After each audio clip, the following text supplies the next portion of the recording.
Alright then, hello, hello.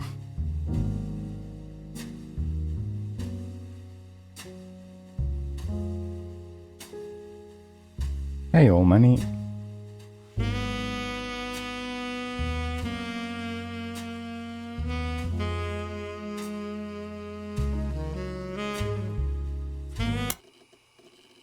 Let's see.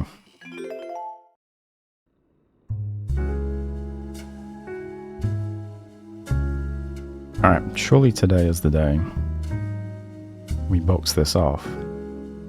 I have terrible, terrible news.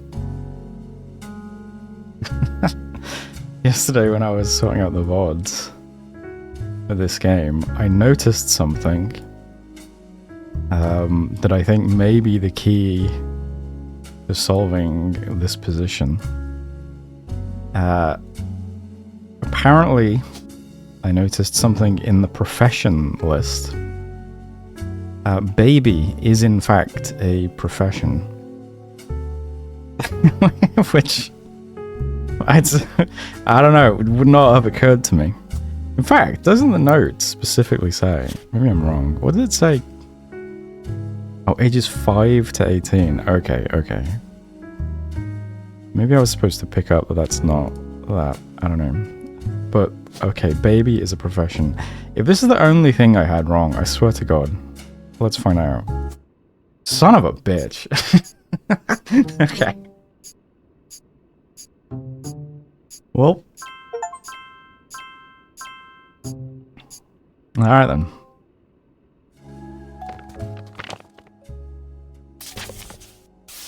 To my genealogy genie. If you're reading this, it means you've locked in 49 blood relatives. Congratulations! I knew you could do it. Thanks. There are 2 more entries on the family tree I'd like you to consider. These last 2 are optional. You can summon me whenever you wish. However, this will end your search and reveal the truth. So make sure you're ready. Okay.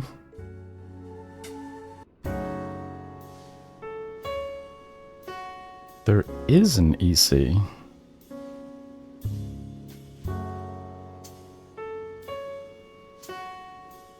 So, okay then. Well, I'm going to go out on a limb then and say that the photograph is this dude. And... did I save the notes about this guy? Let's see.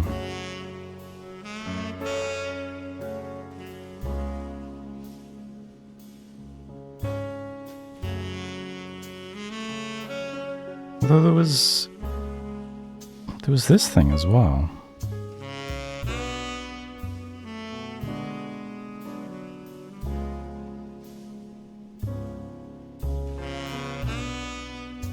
That wouldn't make any sense, would it?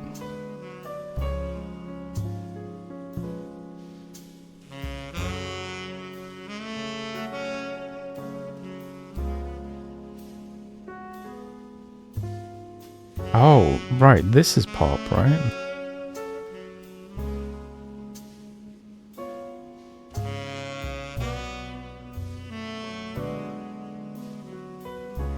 Hold on.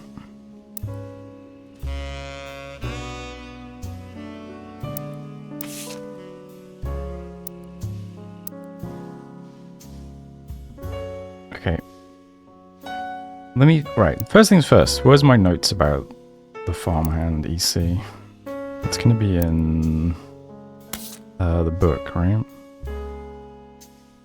This one or this one? I'm pretty sure. Probably the other book, right? Because that's about Sam.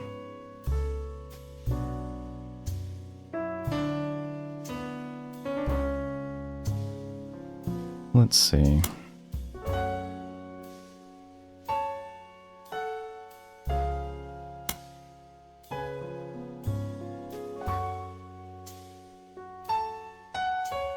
Okay, so this is the first bit about Sam. Let's see. Why Sam? I have many distant relatives I've never met. After all, Granny had sisters and Granddad had a brother or two, but I was told, trim their branches from the family tree. So So why is Sam special? Nothing adds up. I'm not the only one to realize. Angie summoned all of the next gens to a secret meeting in Zach's office. Gwyn's in Paris, but the rest of us, including Miracle's boys, spent ages trying to unravel the mystery. I didn't recognize Sam at Uncle Junior's wedding to Patsy last year. At the reception, when I asked who Sam was, Pop shushed me and said it was complicated. Clancy swore he saw Sam working alongside the farmhands, EC and John, when he used to drive past the old Anderson farm on his way to work.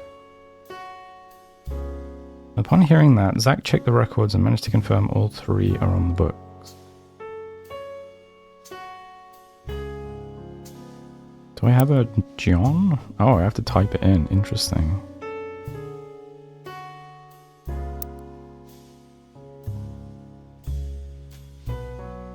Eli, Miracle's youngest, not my brother, even chimed in. Apparently when he was riding his mini bike alongside the farm a few weeks ago, Sam gave him some old tools and taught him how to make the bike's engine faster.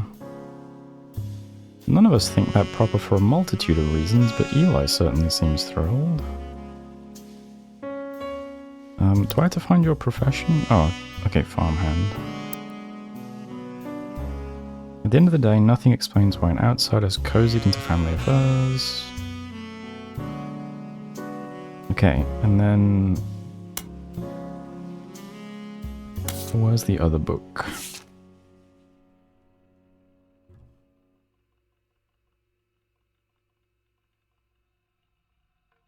New Diary opens with an explosive incident that happened in the decade between the release and re-release of Lauren's diary. Elias Roottree had died, and during the reading of his will, there was an audible gasp when a certain name was read aloud, Samantha Roottree. Although Sam and her children were not meant to receive monetary inheritance, he had a stipulation that she retained the rights to run the farm and any and all decisions related to it.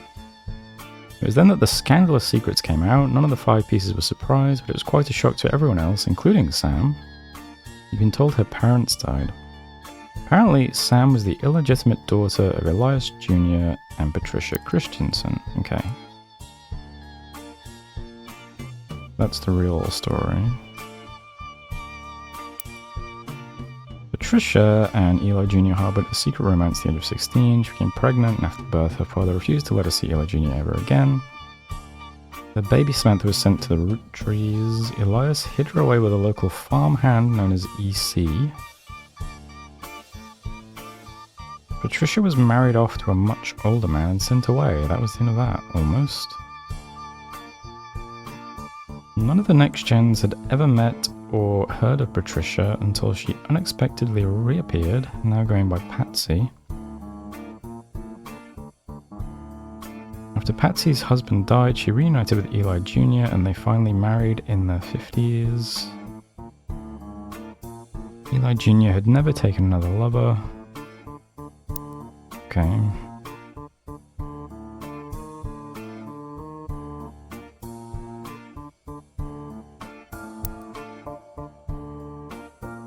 Patsy and Eli Jr. finally married. Elias decided Sam should have been a Roottree in the first place. Even though she was not part of the Clancy trust, he wanted to include her in family affairs. That was what led to Lauren's initial entry entitled Sam. Clearly, I did not know our true family history when I wrote this. I didn't even know Sam was a Roottree. All of my doubts were ill-founded. She's a fine woman. Had she the chance to grow up with us, Sam might have been the sister figure Gwen never was.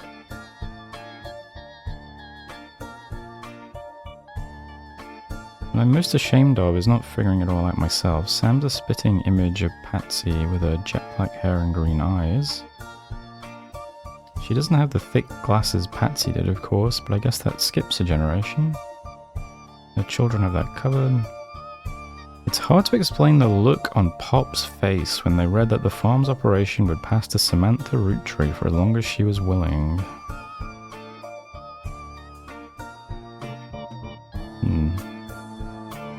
What warned us away from that farm for years? I never met EC in person. But Pop once referred to him as a confirmed bachelor, and I suspect that's why he kept us from there. Sam had to grow up in a house with him and his roommate, Mr. Miller. Is that going to be John Miller then? Let's see.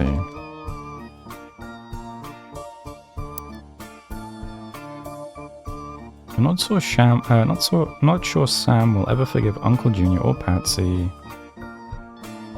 Okay. This is about Clark.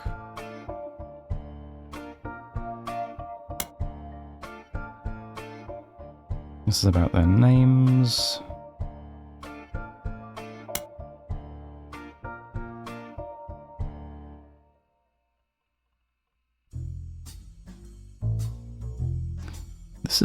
What is this about?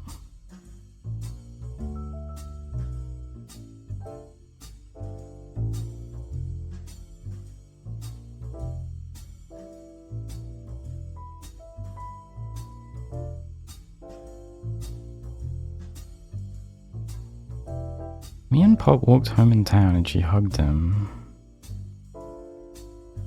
When I told her he was my Pop, she pushed me. I got angry and yelled at her, and Pop said to treat her nice. Then she said, "Your Pop is my dad." She screamed it loud in my ear. She was lying to me, and lying is not a nice thing.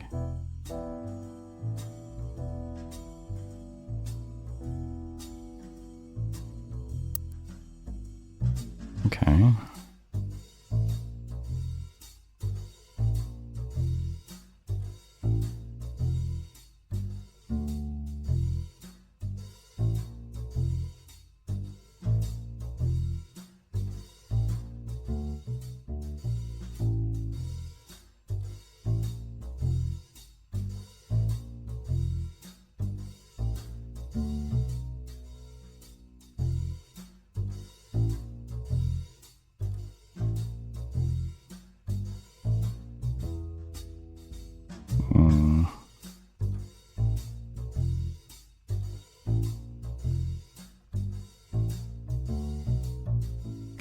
I'm a bit confused then. I wonder what this is.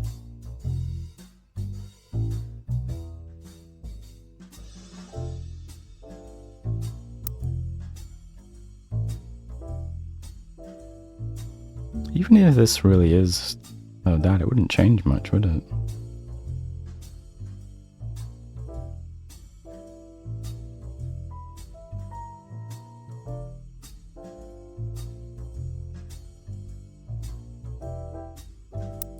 What else do they say about EC?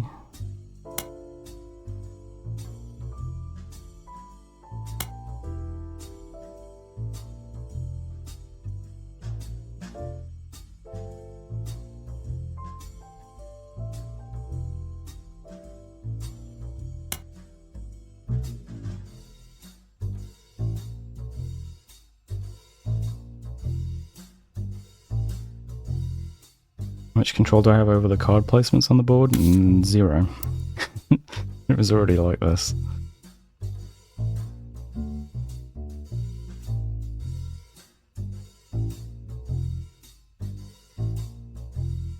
Where is that photo again? So that's this photo, right?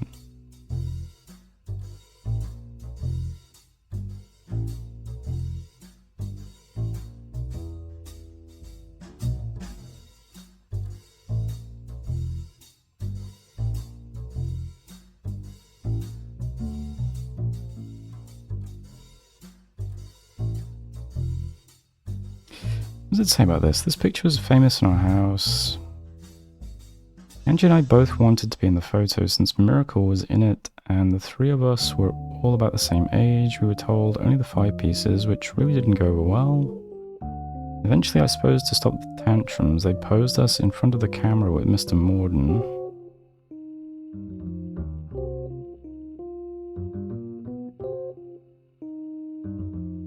I found out years later that they never even took a second photo.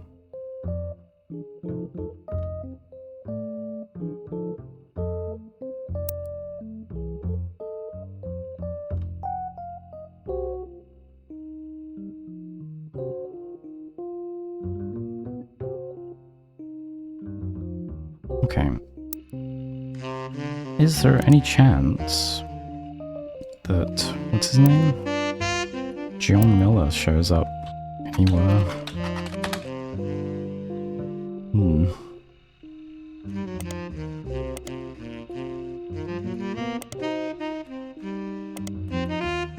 I imagine not.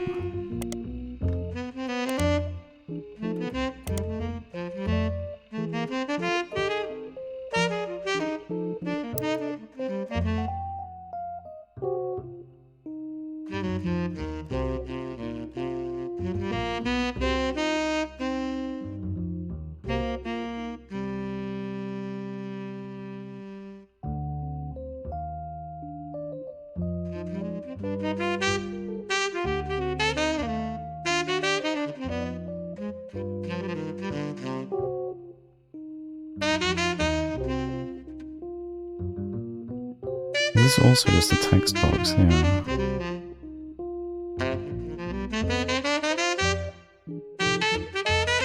How would I learn about this person then? The farm is Anderson Farm, right?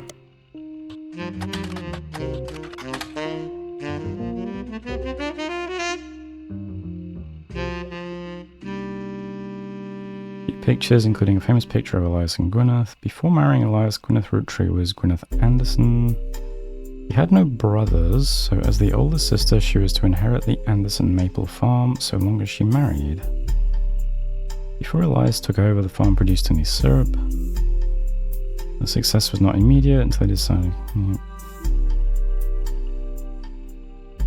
It's been preserved as a tourist attraction. According to their website, there are still daily demonstrations and educational tours that show off many of the turn-of-the-century appliances that Gwyneth would have used as a housewife in the early 1900s. Anything about Anderson Farm in the Times? Has had consistent ads for tours and demonstrations at the first Anderson Maple Farm for a very long time. The farm also appears every so often in a section about things to do in Butler County. It seems that twice each summer, the Roottrees Candy Company's current head of farming, Mrs. Cattrall, returns to Butler County to demonstrate how 5 pieces were made at the beginning of the century. The demonstration provides free samples of the original 5 flavors. It costs quite a lot to attend and sell it every time, so the Butler County Times recommends getting tickets the moment they go on sale. The ads and blurbs do not have any other relevant information. Mrs. Cattrall, who is that? Cattrall. Have I seen Cattrall before? Oh. Oh, Gwyneth Cattrall, okay.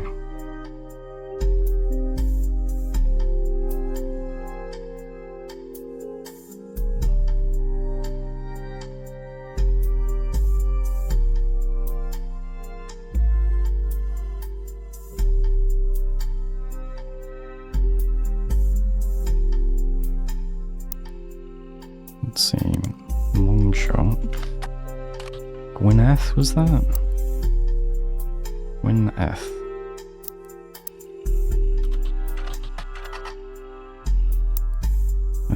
Double T, double L.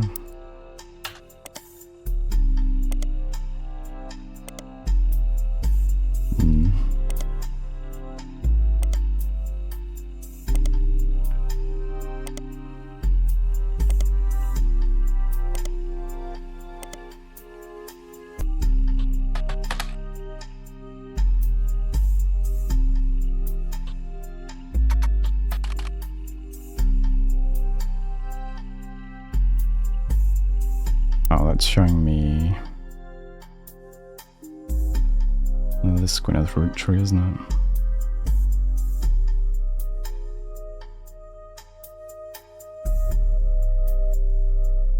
Well, then again, she was never a Roottrees, was she? Gwyneth Madsen.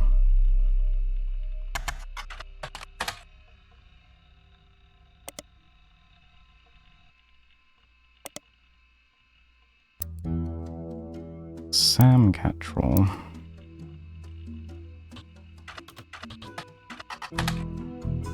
Did you get anything? Okay, not sure if that's useful then.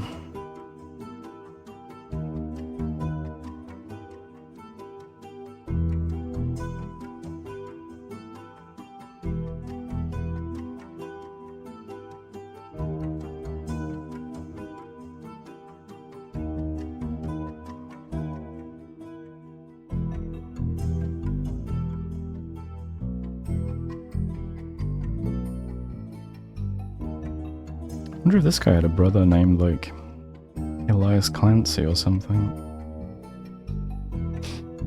Let's see. Elias... Come to think of it.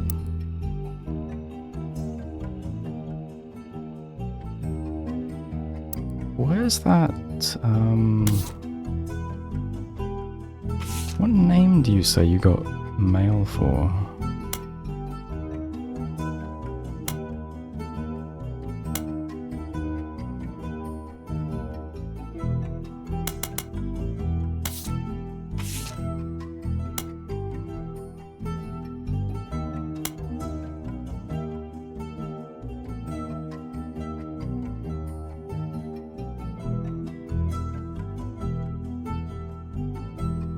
I remember once receiving certified mail for an Edward Clancy Rootree. Huh.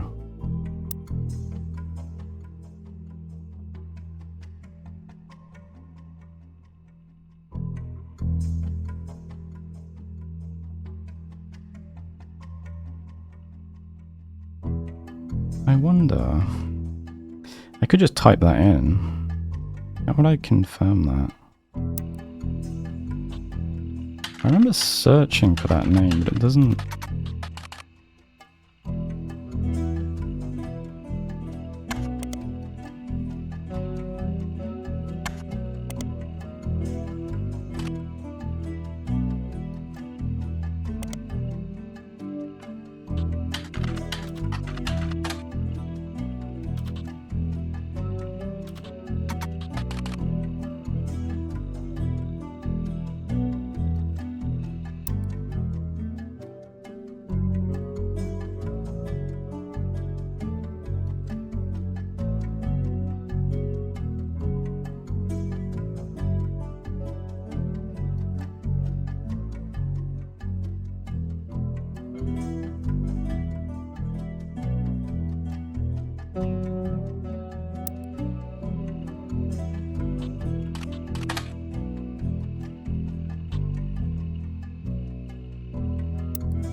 Let's see, what does the page say about you again?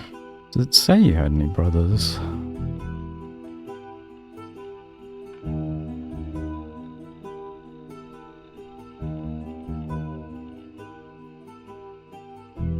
Family Man, The Rootree Legacy by Bess Williams.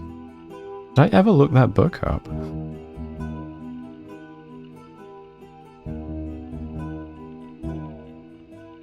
Family Man, The Rootree Legacy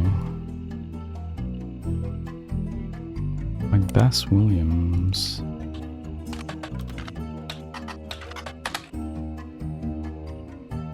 An old book about Elias Rootree. There's no downloadable version available because the book is impossible to find these days. Oh.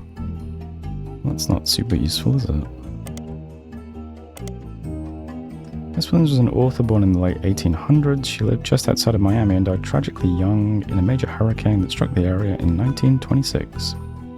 Information about her or her book Family Man seems to have faded over time due to lack of interest.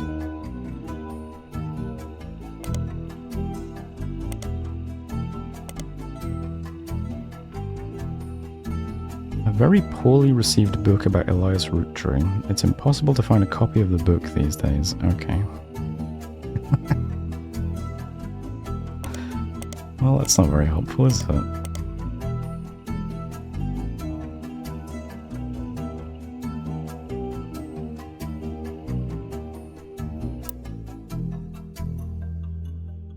S. Williams. Probably not relevant, is it? Okay, let's see what we can find again about Elias Roottrees over here.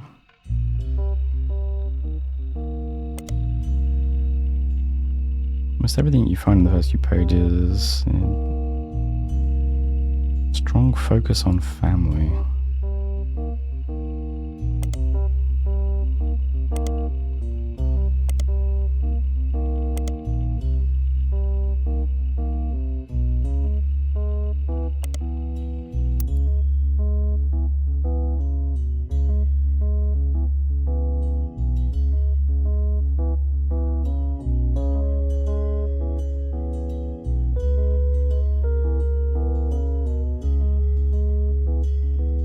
Okay, well, based on the naming conventions and based on this guy's age, my guess would be that his name is Edward Clancy Roottree.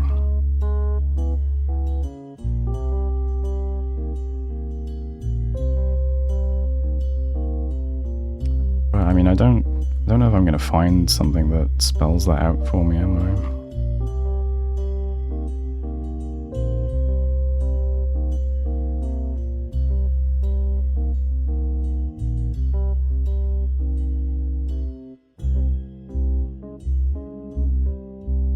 Let's see, before I click this, I could take one more stab at trying to fill in these boxes as well. Although I'm not sure.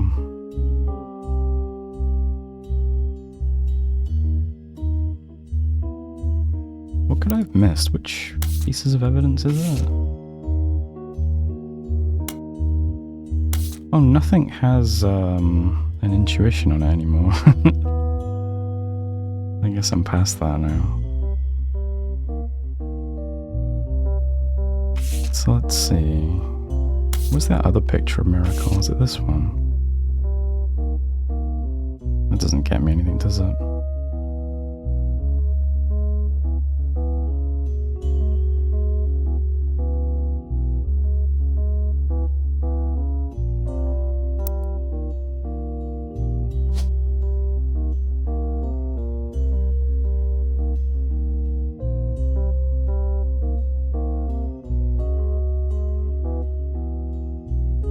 I wonder if these names show up anywhere. Helen Lennon. Let's see. Maybe in the Times. Oh, forgot already. Helen Lennon. No.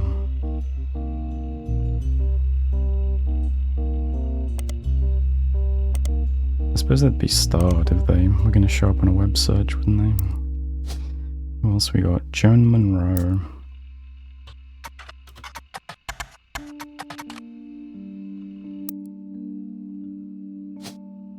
And April Quaritch.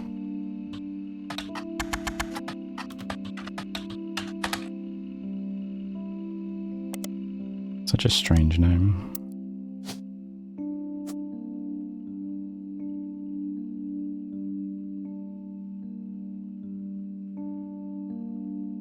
I mean, maybe we can find this guy. I mean, this guy's famous. Surely somewhere out there there's a record of who his mother was.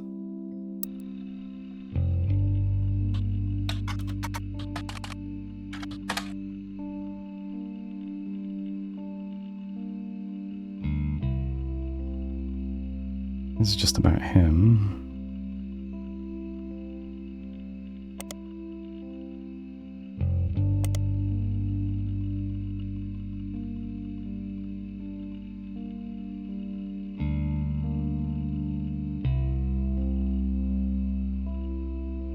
Hey, isn't that what I said?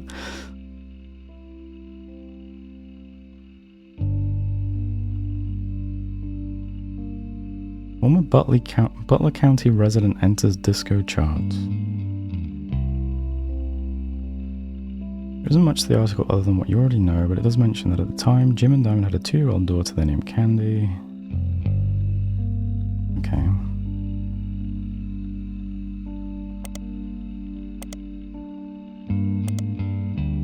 Okay, anything else about Jim anywhere?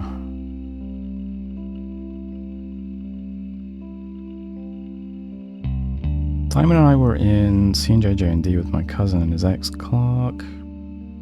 Oh, and his ex. Clark never knew his father, so our grandpop insisted that he spend time with Dad and me. As a result, Clark and I grew up like brothers. Diamond and Jane, on the other hand, are actually sisters. So the four of us had a sort of cutesy family bond thing going on at our finest hour. Regardless, when Diamond walked in on Clark in bed with her younger sister, everything exploded. Oh, that's when I was supposed to put... Okay. The other pieces together. The only thing Clark and I had in common is music. I was more interested in catchy tunes. I've been told Roland is like that, but that wasn't my goal. I don't mind saying this because he'd agreed for most of the decade he was a mess, but he's a lot happier now. He started Raffa tunes, and he's a much better jingle writer than songwriter. One of the benefits of our famous family is a massive company willing to be a client. That's also how my father was connected to Roottrees. Okay, nothing about his mother though.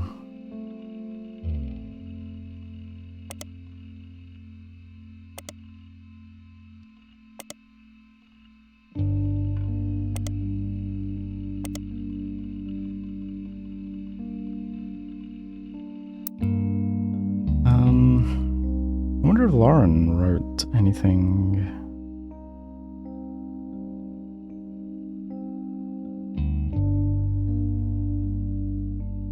Last 1% is harder than the first 99, yeah. Lauren, what's your... Do you mention... Because you mentioned Clark spending a lot of time with Thingy, right?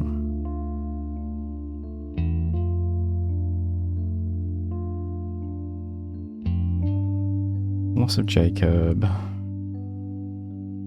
Left to raise a son Clark alone. Lauren never married. She was the granddaughter of Elias and Gwyneth. Her mother's family was called the Cossels.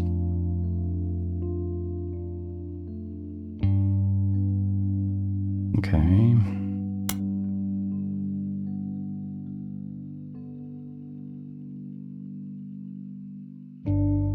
During the summer, I'm stuck here with Clark. I must have been seeing her everywhere contributes to my unhappiness. The visage stares at me even now from my coffee table. Gets to be installed and tell tales of how she gallivants around the world, kissing the likes of Harrison Lane and Wild Bill Williams. The first Roottrees woman to be anything other than a housewife, and I am jealous. If I were not a single mother, could I make my own way in this world?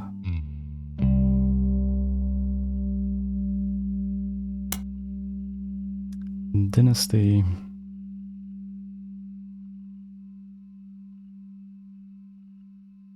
I'll get it links.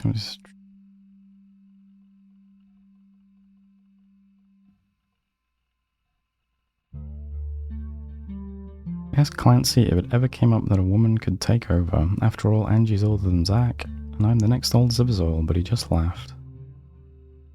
I'll never forget the cuss words Pop used when he told Ma it wouldn't go to us. Mother, ever the quick-witted, countered back, maybe they wanted it to go to the only member of the family who looks like he samples the product.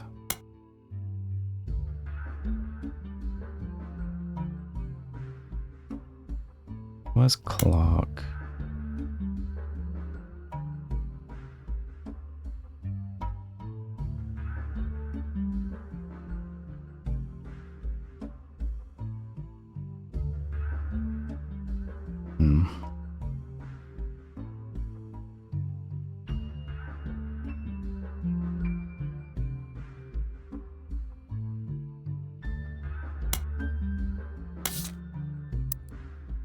I really don't know where to find out about the spouses.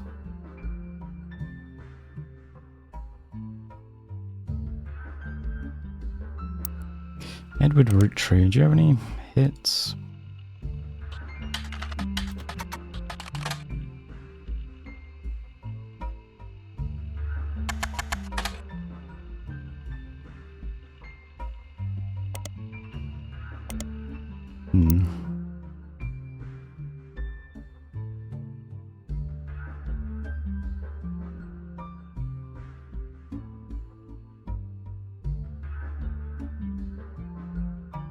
Alright, I'm defeated on these three. I'm gonna guess these names. Let's see how we go. But first, here's the final optional entries you found. None. Well, thanks a lot. Number of optional entries left for next time. No, I did find a bunch of pictures. I guess you can't just fill in pictures. So, you thought EC was Edward Clancy Roottrees, and his partner was John Miller? Yep. That's exactly what I needed to hear. Okay. I'm Sam Madsen, though you know me as Samantha Roottrees. Yep, I got old.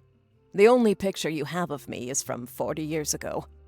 My book tells the truth about Elias, the 5 pieces, and my parents. Not my biological parents, Elias Jr. and Patsy. My fathers, Edward Clancy Roottrees and John Miller. By now, you've either read Lauren's diaries, or you're just an incredible guesser. Lauren was right. I hated the 5 pieces. She just didn't know my full reasoning. Okay. My father, Edward Clancy, was a great man. But his identical twin Clancy and his father, Elias, were not.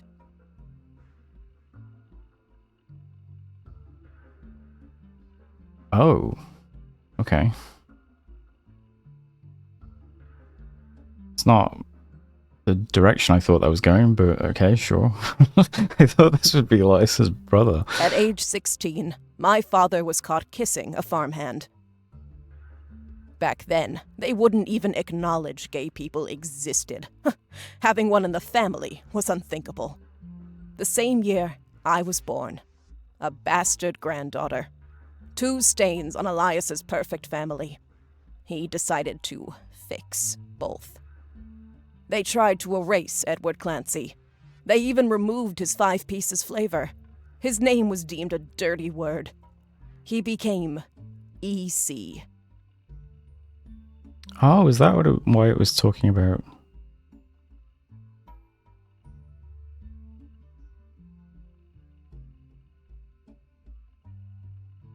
She became pregnant, and after the birth, her father refused to let her see Eli Jr. ever again. Her baby Samantha was sent to the Roottrees. Elias hid her away with a local farmhand known as EC. Yeah.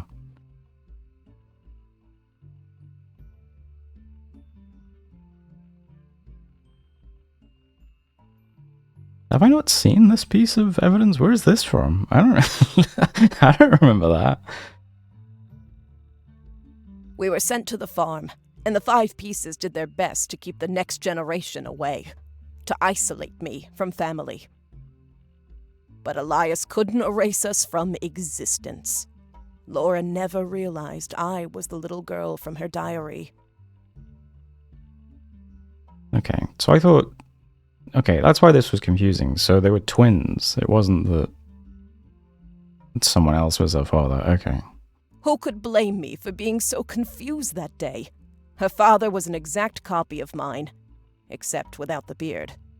And while the 5 pieces celebrated a new factory, farmhands did the real work. It's a fluke there's a picture of my father at all, but there he is in the background. The 6th 5 piece. Patsy returned, and things got complicated for Elias. She fought for my freedom, from a life she deemed unworthy. Okay, this I did not find.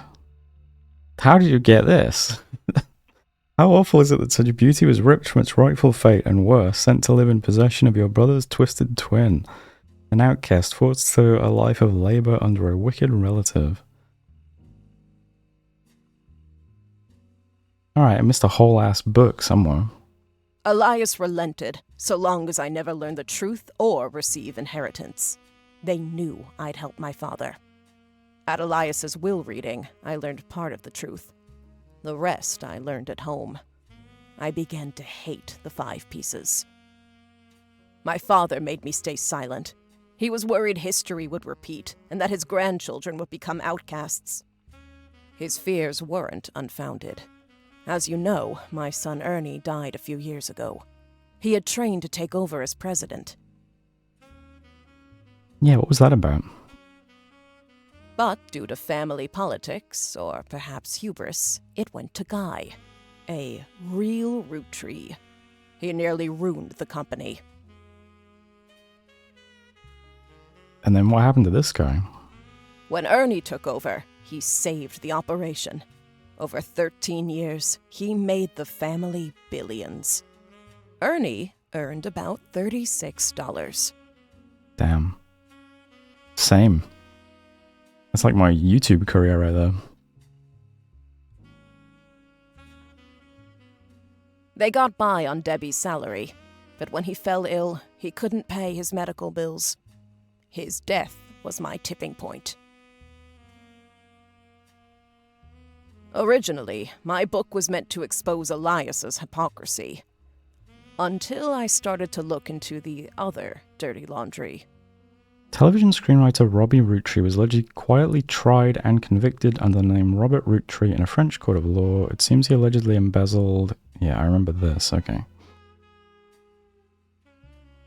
Ron tried to have Robbie removed from the trust, Okay, I but got couldn't. this.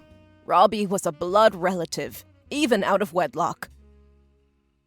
Yeah. That sounded familiar. The Clancid Trust that Elias established was designed to secure his family's future. His entire family's future. He couldn't write exceptions in without the whole thing falling apart. My book can definitively prove that Elias was not the paragon of virtue he's heralded as, and that my daughter and granddaughters are just as much family, at least in the eyes of the Trust, as anyone else. The Clancid Trust will secure their future. They can decide what to do with their shares. But I'm old, and I'm not in it for the money. The truth has been eating away at me for years, but now I can set the record straight, thanks to you. As someone who enjoys searching for the truth, you might understand the power it has. Whitewashing the past to protect the status quo can lead to repercussions in the present and future. So thank you. You knocked it out of the park. With your expert work, the truth will come to light. And when it does, my share of the Clancid Trust is yours. Like I said at the beginning, set for life. Looking at the family tree on your wall, now with my father's, everything finally feels complete. Unless a whole lot more Roottrees somehow appear from thin air. This is the last time I'll come knocking. Now in the inexplicable Roottrees DLC. Thanks again, and so long.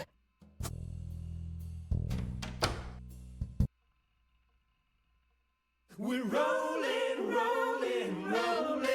on down to the sea. Thanks to your hard work, Sam Madson's book was published. It received mixed reviews. Life went on, and a new president took over the company. The Roottree family faded from the news cycle. And then, everything changed. There's another mystery to solve. Roottrea Mania is now unlocked as a new game. Wait, maybe I do have the DLC. I'm a secret Roottrea. Hold on, though. Okay, now I need to know now. How did you find these spouses, and how did I miss a whole book? What does anyone, any Roottrees experts want to fill me in now?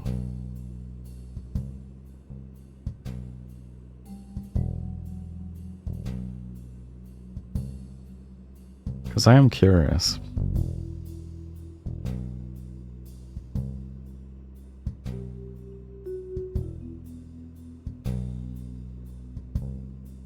Nope, sorry, no idea. Me neither.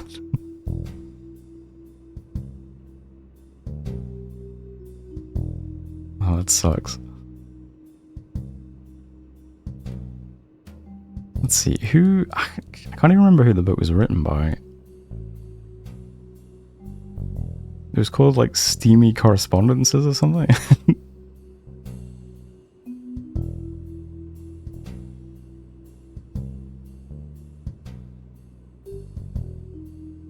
Offhand lines and evidence.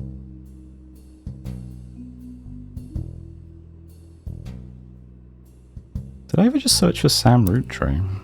I mean, surely I did.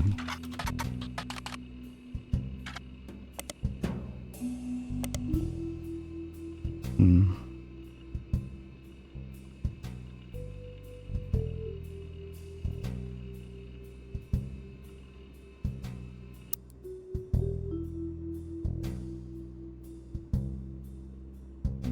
Suggested from the diary?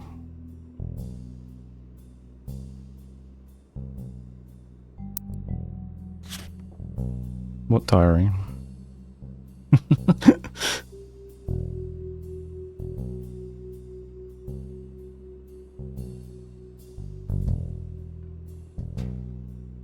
Oh, this, yeah, it is this, okay.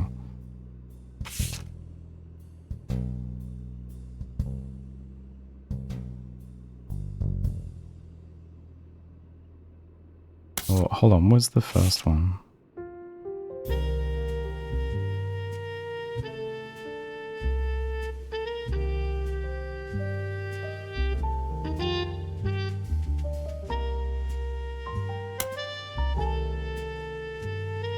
Let's see.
Sorry, just skimming this.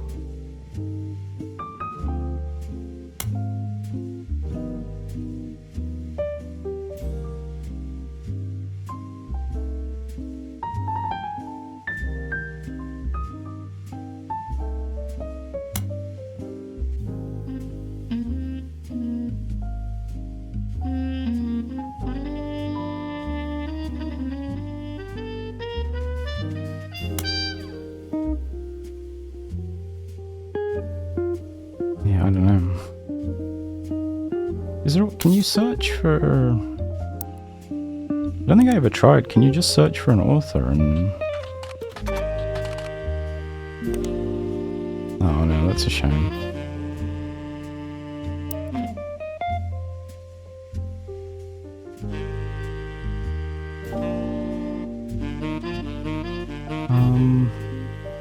Do you say anything at this point?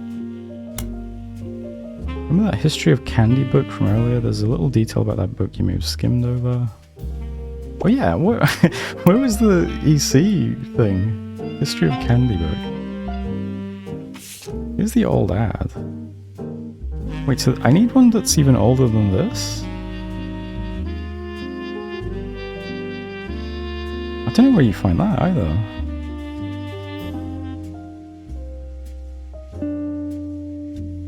Oh, volume 2. Oh, that's clever. I mean, I wouldn't have even thought to look for volume 1. Charles Lee. That's clever though.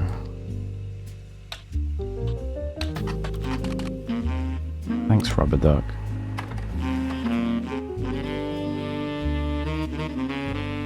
Including an extremely early newspaper ad for 5 pieces that Charles Lee included due to a major misprint.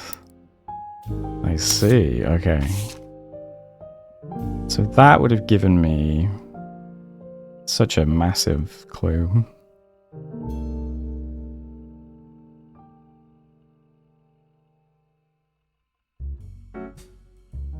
Although I just assumed this guy must have been this guy's brother or something. Okay, so there's one thing. Alright, rubber duck of knowledge. What is your guidance? Looking to the most closely related people may get you a bit more information.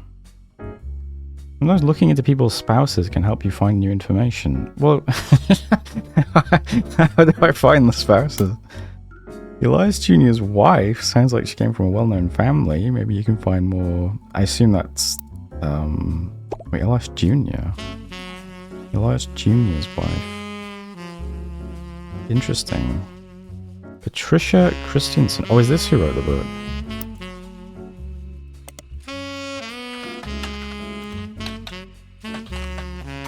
Is that Christensen?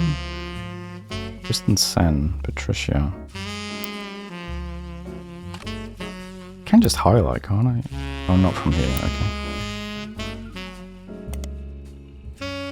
Christensen Steel was a steel company in Butler County. On a World War II history page, you find that it contributed to the war effort by creating parts for vehicles, but after that went out of business.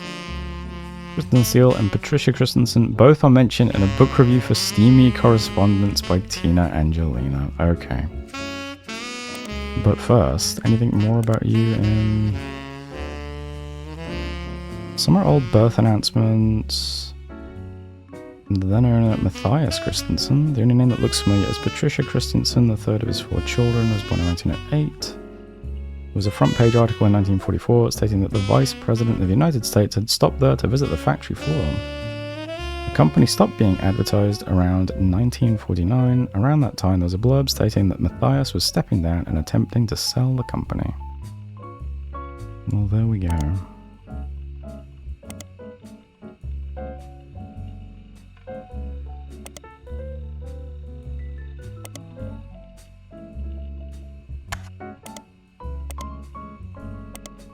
Okay.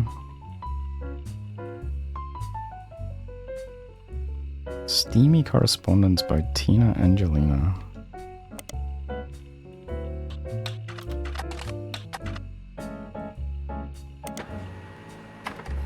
This is a book of historical letters with an erotic twist. Each letter is accompanied by context from the book's author.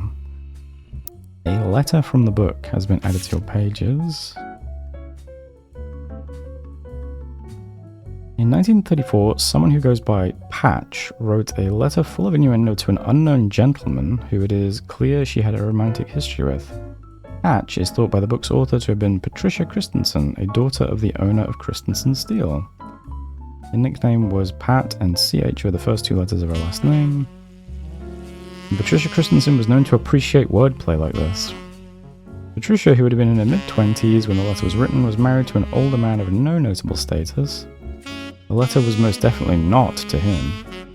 There are also a few passages after the steamy bits that mention a daughter, leading Tina Angelina to theorize that the letter was written to the father of a child she hid from society in some way. Okay.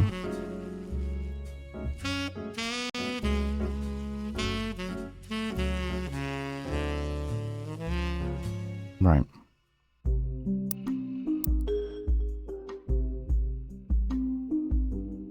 The letter ends on a mention of a twisted twin that seems to evoke imagery from classic literature. If not for her story, yours and mine would be the most tragic tale ever told. How awful is it that such beauty was ripped from its rightful fate, and worse, sent to live in possession of your brother's twisted twin. Left an outcast, forced to a life of labor under a wicked relative. It's like something from the start of a children's fable. He deserves not the life he has been sentenced to. I can't stand to be apart from you both. Someday I shall return to you, and I pray that he has not corrupted her to know his sins. I swear that on that joyous day, with all of the strength I can muster, I will fight for our child's freedom. Let us pray her fable has a happy ending. Ina has no theory for what the more cryptic parts of that mean. Okay, still no closer to knowing who the spouses are though, which is a bit... Duck, can you help me with that? Miracle Jr.'s wife seems to have gotten into some trouble in the past. That seems worth looking into. Oh, okay, I do remember that. Edith Jacobson.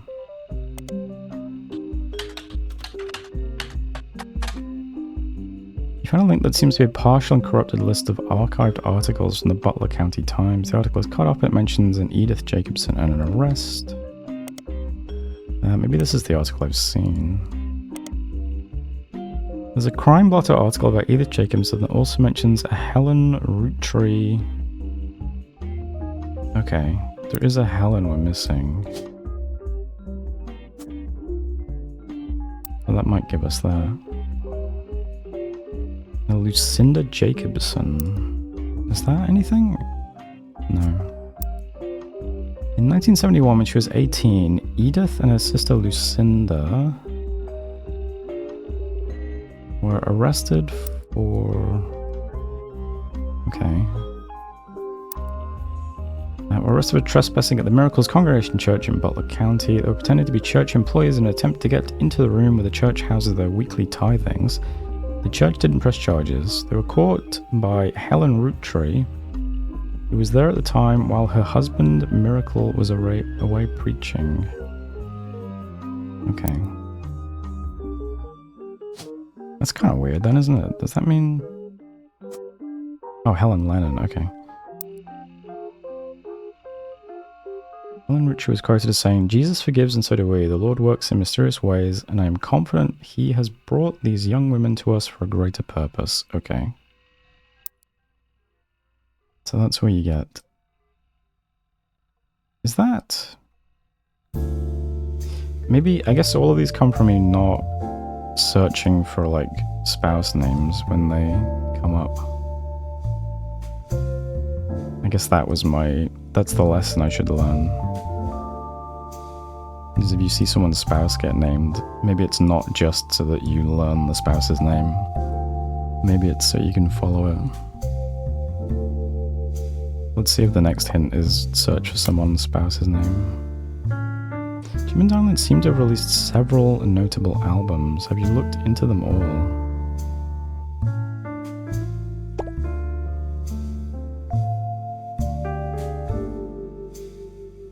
I think so. Maybe it doesn't know I have these photos already. Sometimes the internet can be fickle, don't give up. Maybe editing the search a little can get you what you're looking for. Spider search for Cherry Tree album. Oh, maybe I have missed something? Cherry...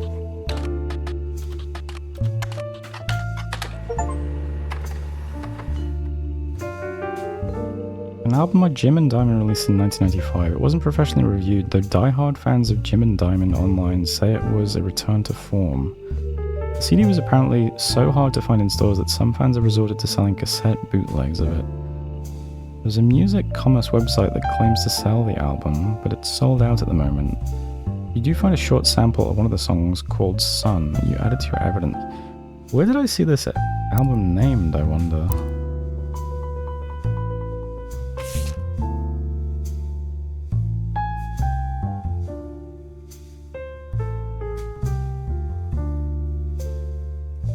Not here.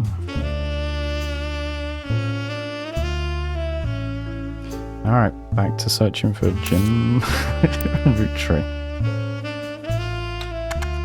Jim Roottrees. Where does Cherry Tree album get mentioned? Oh. Really? I'm pretty sure I've searched for Sound of Laughter.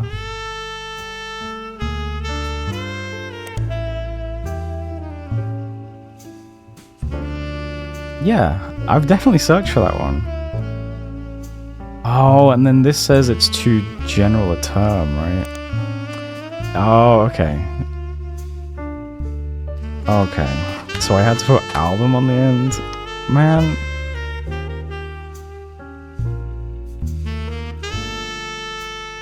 There's no other time you have to do that, though, is there? Or anything like that? I don't know, that's a bit...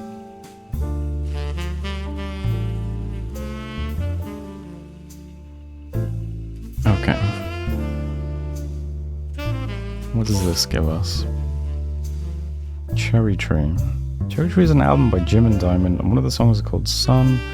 The website you found it on did not have a full version, but you managed to find a short preview of the song's chorus. It blows the spark of light that ever brightly shone, from her starting days imparting wisdom to conquer life unknown. Someday she'd depart, in part I'd never be alone. In my heart, I'll always be the son of... There blazed a spark of light that ever brightly shone. Nah, no. I'm good. Alright, I'm not sure what that was supposed to teach me.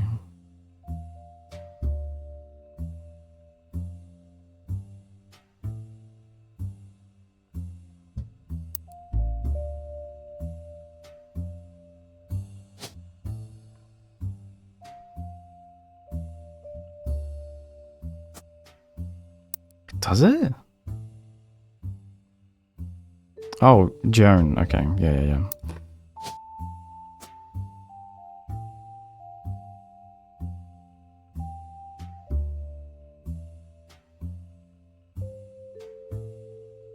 Okay. So just you. What did I miss for you? Keep in mind what Lauren said about naming conventions for the women in the family.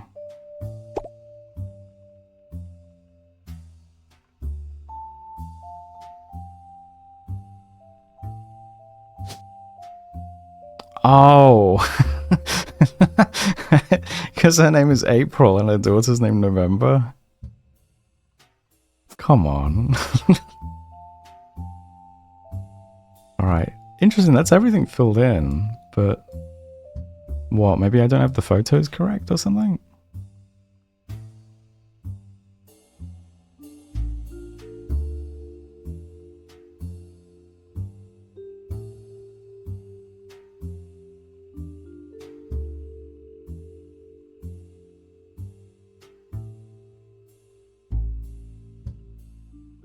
Maybe it just doesn't update at this point?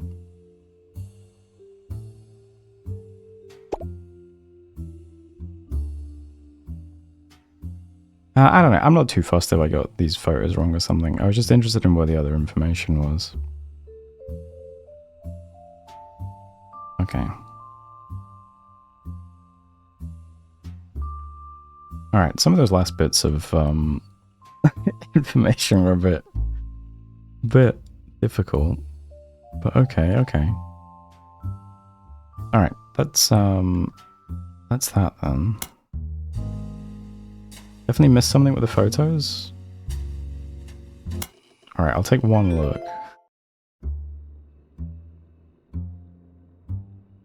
Let's see. Let's see. Okay. Let's just blank all these then.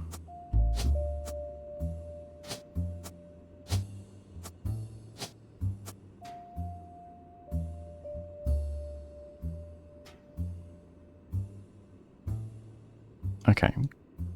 Clog.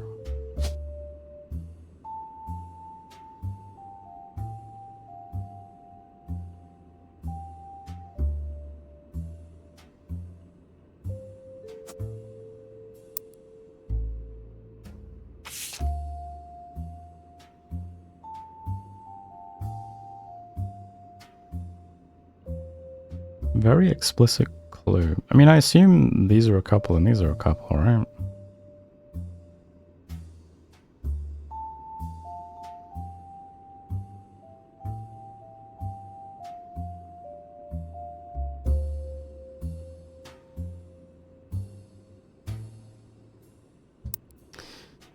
Let's see.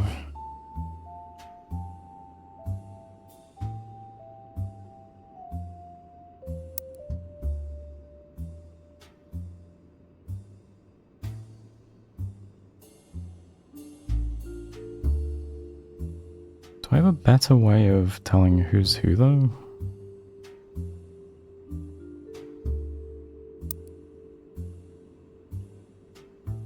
Do you see it now? What? Oh, JD and CJ. Okay. So this is Jim and Diamond, and this is Clark and Jane. Okay. Alright, Clark. Jane.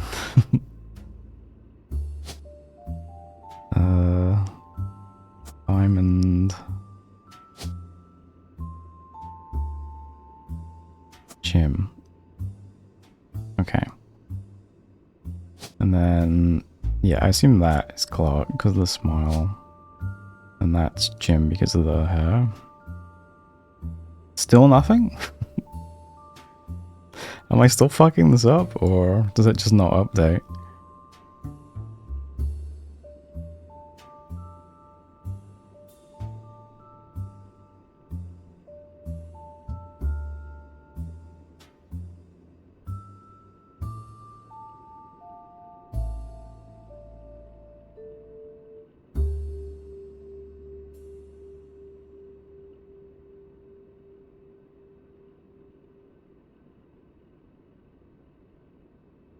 Switch the last two? This guy?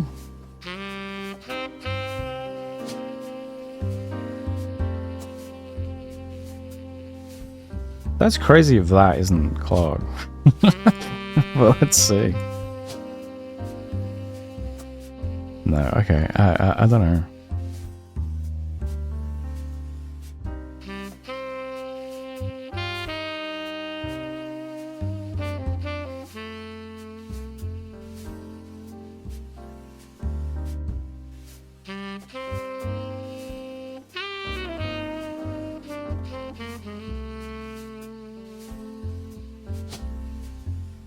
That has to be him.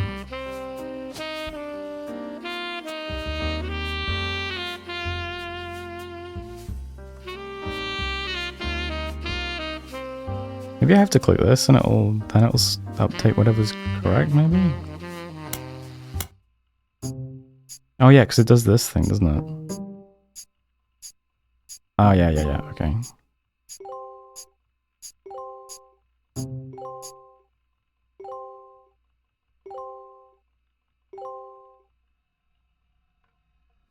Number of optional entries left for next time, 2.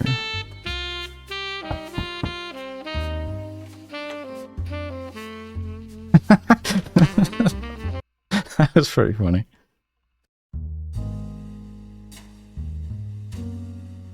Wait, so what optional things were left now? Is it actually those other 2 photos? I swear to God. How is this not Clark? What? There's no way that this is not this dude. And this is not this dude. You're out of your fucking mind.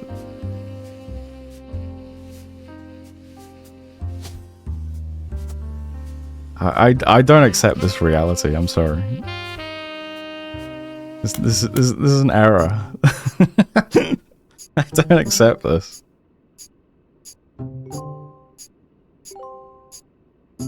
Ain't no way.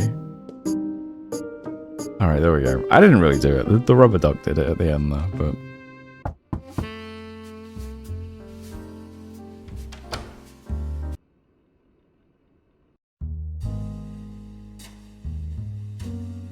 Alright, well, there's Roottrees anyway. Did you guys get 100% without, like, getting stuck at the very, very end, or... Let's say, I do have Rootree Mania, apparently. Find out what happened to the infamous family in a whole new mystery. Yeah, sure. Rootree Mania will spoil unlocked content. Make sure you've tied up any loose ends before starting. Okay. Choose a slave slot. Oh shit. The secret Roottrees. Hey, Clark. Hi, I'm Clark. Probably not who you expected to be knocking, but life's funny sometimes. You've done well staying anonymous. It took us a while to track you down. A lot has happened in the last year. Far too much of it public. But there's stuff going on behind the scenes, too. I never wanted to be president. I'm not great with stress. With my mother's deteriorating I'm sorry, I'm rambling. I'm not here for sympathy. I'm here because part of the fallout of Sam's book is that everyone's coming out of the woodwork. Now that it's public knowledge the Clancy Trust covers any Rootree despite their history with us, A lot of potential cousins have surfaced. You may have seen that man on the cover of News Time. It was a disaster for us. And then Miracle went and made it all about himself. The long and short of it is, a lot of potential cousins just showed up. Sam's helping some of them, but she's not really going about it the right way. And she's not taking calls from anyone in the family. I let it slip through a mutual friend that I found you, and I was stopping in. It's manipulative, but I'm hoping she'll reach out to you. You can let her know I'm on her side. In the meantime, if you're willing, I can share our files with you. Pass them along to Sam if she reaches out. I'm genuinely hoping she'll realize I'm an ally. Feel free to do your own research. I've been told you enjoy things like this. To each their own. Okay, dude. Alright, let's see. Oh shit. We got green cards now. Possible infidelity 1. This person is also on the original tree. Okay.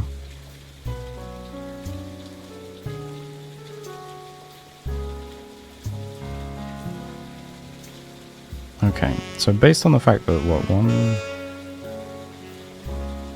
1, 2, I don't even know, 3 and then children?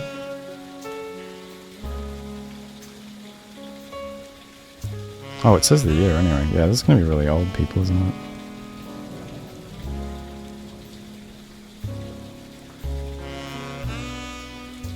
God damn, dude. First affair. Final affair. Holy.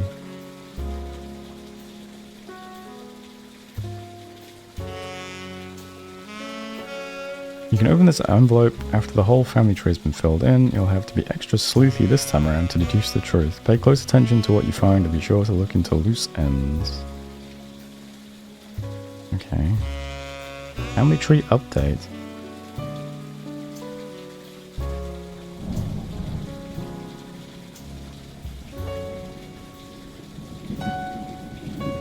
Okay.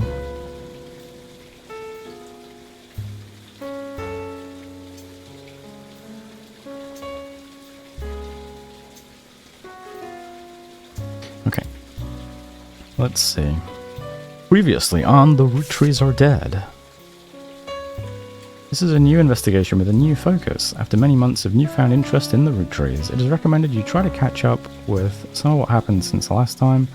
Some web searches may yield new or different results, and some books and magazines from your previous investigation may be relevant to your new one. It's also a much more widespread search. A list of first and last names you can choose from will contain red herrings. Not all of them will be used.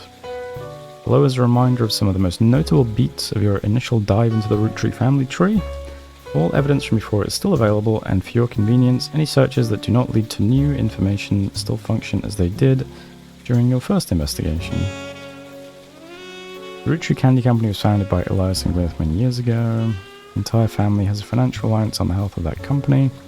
Most of the action took place in or around Butler County, Pennsylvania, where the company was initially located. Elias, Carl, and Raina were on the cover of magazines. Other notable Roottrees, such as Lauren Roottree, Miracle Roottree, and Jim Roottree, had physical media such as record albums, books, and movies associated with them. Lauren's 2 diaries were probably the most useful resource overall, mentioning many of her relatives directly. 5 pieces, Elias's children, could be identified based on the initials of the original candy flavors. There were 5 presidents of the Roottree Company, many were featured in periodicals. Stephanie Jones and Brian Jones were featured in campaign posters and led to Caroline Morden's art book, which enabled you to fill out more of the tree. Many of the younger Roottrees were found by following a complex rabbit hole through a conspiracy site that led to finding a searchable web address for Chris Rafferty, Lauren's grandson. November Roottree was really difficult to place. Her occupation could only be found by Brian Jones's company website. Ronald and his brother Robert Roottree go by Ron and Robbie. Both worked on a TV show called Brother Trouble until Robbie embezzled money and fled to Paris. Ron unsuccessfully tried to have Robbie removed from the Clancy Trust. Sam and her father were cryptically mentioned in a book about historical letters. There were also a few dead ends and red herrings. Aloysius Herring Roottree, who claimed he was a Roottree but was not. Family Man, a book about Elias Roottree, turned out to be propaganda and not useful. Didn't even result in a book. Lauren's other books, historical romance novels, were not very useful on their own. They could lead to other information. Caroline Morden's sculptures were not useful. Okay. Am I gonna have to go and look up all these books and things again, fresh?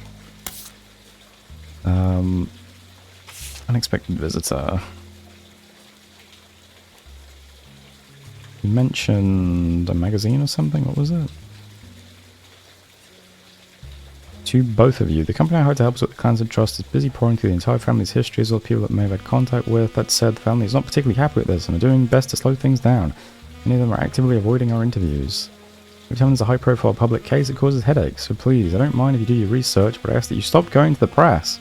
Instead, we have a highly trained team of lawyers to back you up. We're ready and willing to verify anyone and everyone you believe could realistically be part of a relationship that led to the birth of a new root tree.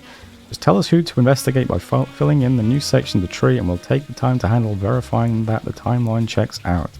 But keep in mind while we're here, if someone didn't have a child or has already been disqualified by our lawyers, like in the case of the girl with a negative DNA test, there won't be a place for them on the tree.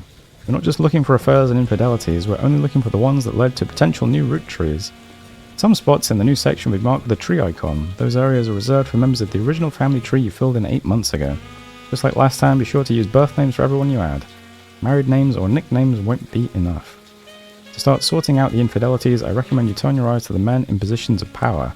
I'd love to say that's only because it would have been a lot harder for the women to hide 9 months of pregnancy and birth without the family noticing, but I can't. I'll be blunt, I'm no stranger to infidelity. I wish I could claim that I was a perfect husband, but you've seen the family tree, so why pretend? Some of us learned how to wield our family name and fortune to our benefit, consequences be damned. I can't change the past or unhurt those whose I betrayed. Instead, all I can do is be honest with myself and to you, refuse to make any more mistakes, and do my best to sort out the various messes we've left behind.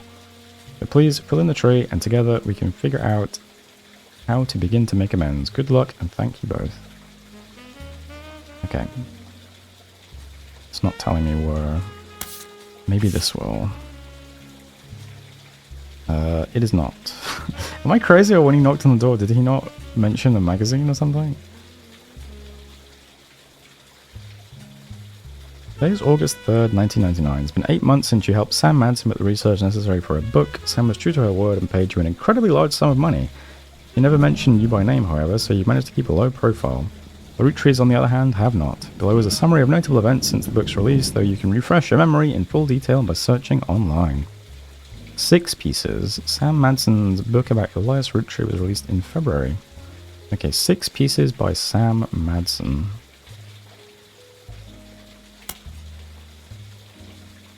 It was a bestseller for a few months. At the time, Carl had not yet been replaced. I'm pretty sure it said it had mediocre sales.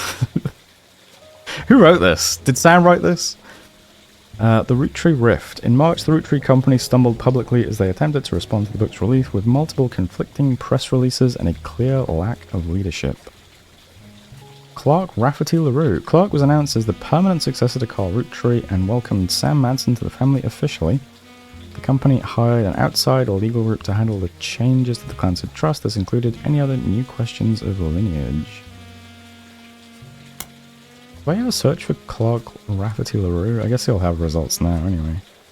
5 Ps. After this announcement, there was a rash of different people claiming to be Roottrees, mostly dismissed as opportunists and scammers. The highest profile of these, by a wide margin, was a rapper named Felix Fellows, who changed his moniker to 5 Ps as a publicity move at the same time.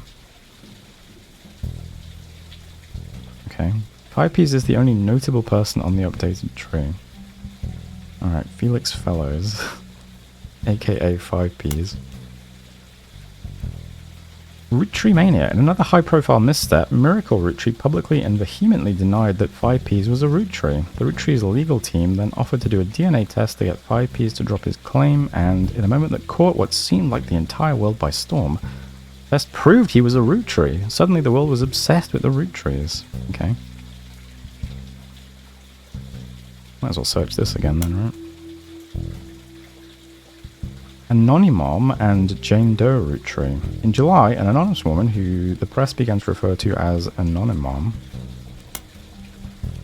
appeared in interviews with her face and voice disguised. I guess I'll search for this as well. Actually, I'm here. Be gone. Claimed that an affair with a Rootree led to the birth of her daughter, aka Jane Doe Rootree. If true, this would make her daughter yet another secret Rootree and therefore entitled to a share of the Clancy Trust. Nobody knew it at the time, but this would turn out to be the last chapter in the Rootree Mania saga. As more and more of Anonymum's story came out, people began to notice how much it echoed maybe 5Ps is what Clark said, and I thought it was like a radio station or something. Echoed 5Ps in nearly every significant way. The court of public opinion began to turn, confirming the world's suspicions. The DNA test, orchestrated by lawyers on both sides, proved that her daughter was not a Rootree. This final event caused public disappointment, smugness from doubters, and countless accusations of the entire ordeal being an elaborate hoax or attempt at fraud. Things got a bit ugly, and the fun of Rootree Mania seemed to disappear overnight. Now, a month later, feels like a distant memory. Okay. Okay. Let's see then, how much of this is gonna actually produce results? Is it literally just 5Ps? Let's find out. Oh, there's also this as well. Hey, where's my book search? Oh. One moment.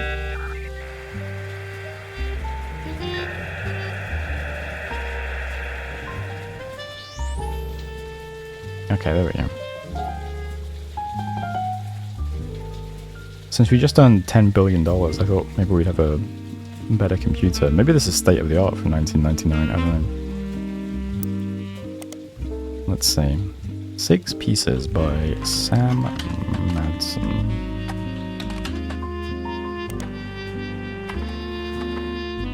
Published 1999, hardcover nonfiction. Sam Madsen's book was released earlier this year and details the truth about Elias Rootree, as well as Sam's father, Edward Clancy Rootree, and John Miller. You helped verify her story, so much of the book's core contents are familiar to you. That said, Sam had some sections on other family secrets and rumours. Much of it didn't matter to the primary purpose of the book, and some of it is new to you and may be important to your new search. These sections have been added to your notes. There's an older version of this page in the Time Travel archive.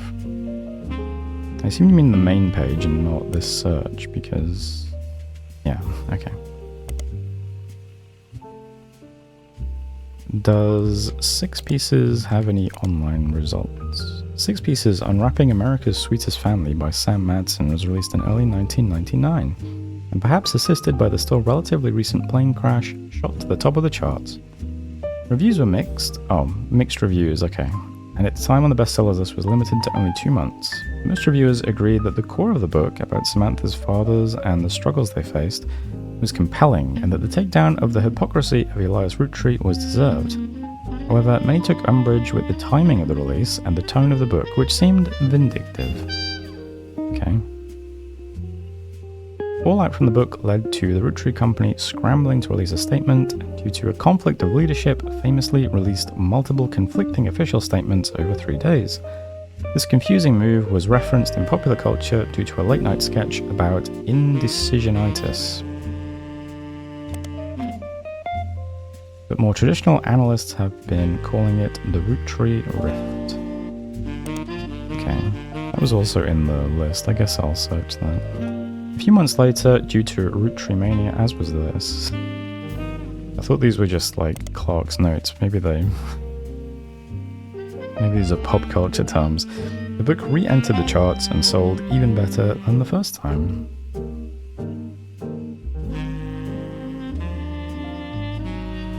Okay, Elias Rootree. What does the search say on this guy now?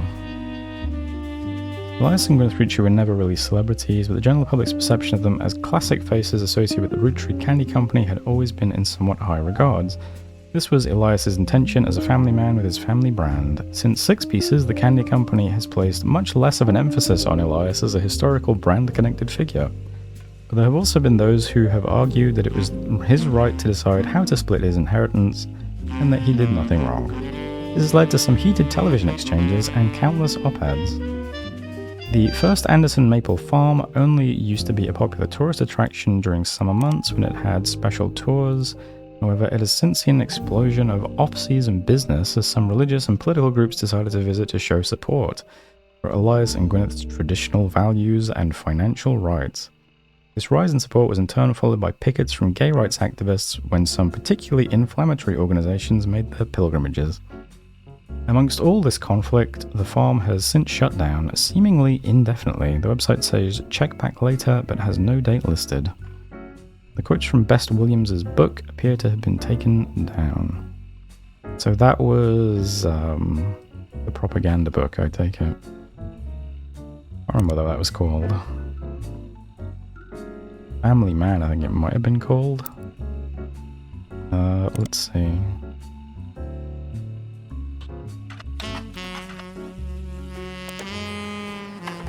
Yes, a reprinting of an old book about Elias Roottrees. It's blatant corporate propaganda. Okay.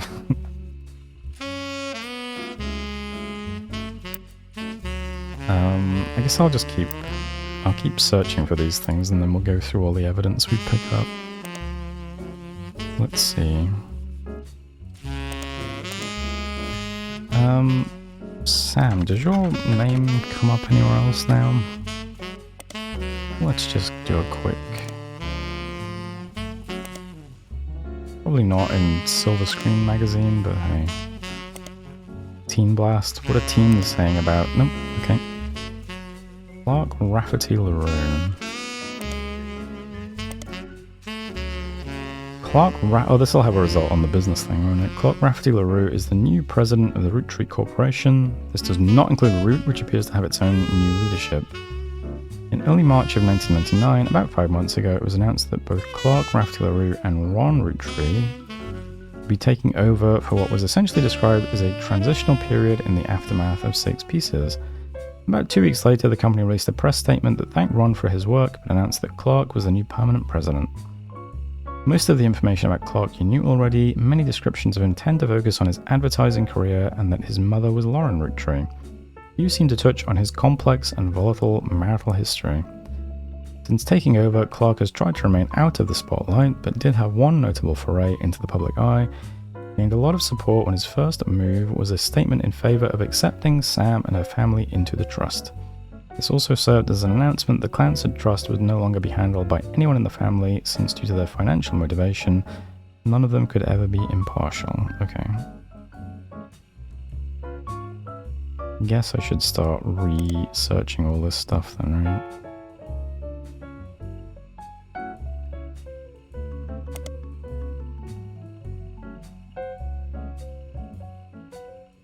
Sure, we'll search Lauren. Might as well search the Clansford Trust again.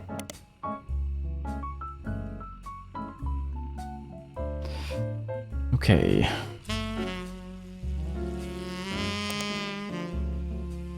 What does Business Watch think about Clark? Clark Rafferty LaRue, as well as Ruby Spratt and her company Ruby Legal Enterprises, were featured in Business Watch after the company took over as the keepers of the Clansford Trust. Okay.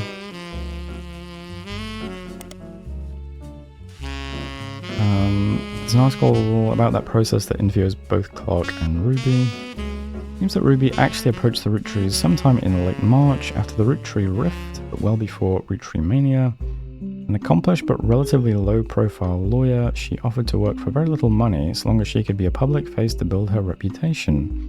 The family quickly jumped on this chance, as many family members often attempt to spend as little as possible, keep their shares of the Clansford Trust as high as possible.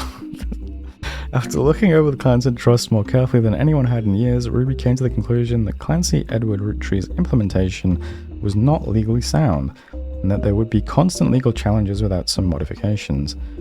The family decided to put her in charge of the trust both legally and as a public face to prevent further issues.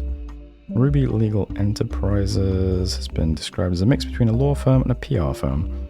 The first move, as a sort of trial run before she was even hired permanently, was to help them draft a public statement accepting Sam into the family and declaring that they'd begin to address the Clansford Trust. This went quite well, and they officially hired her in early April.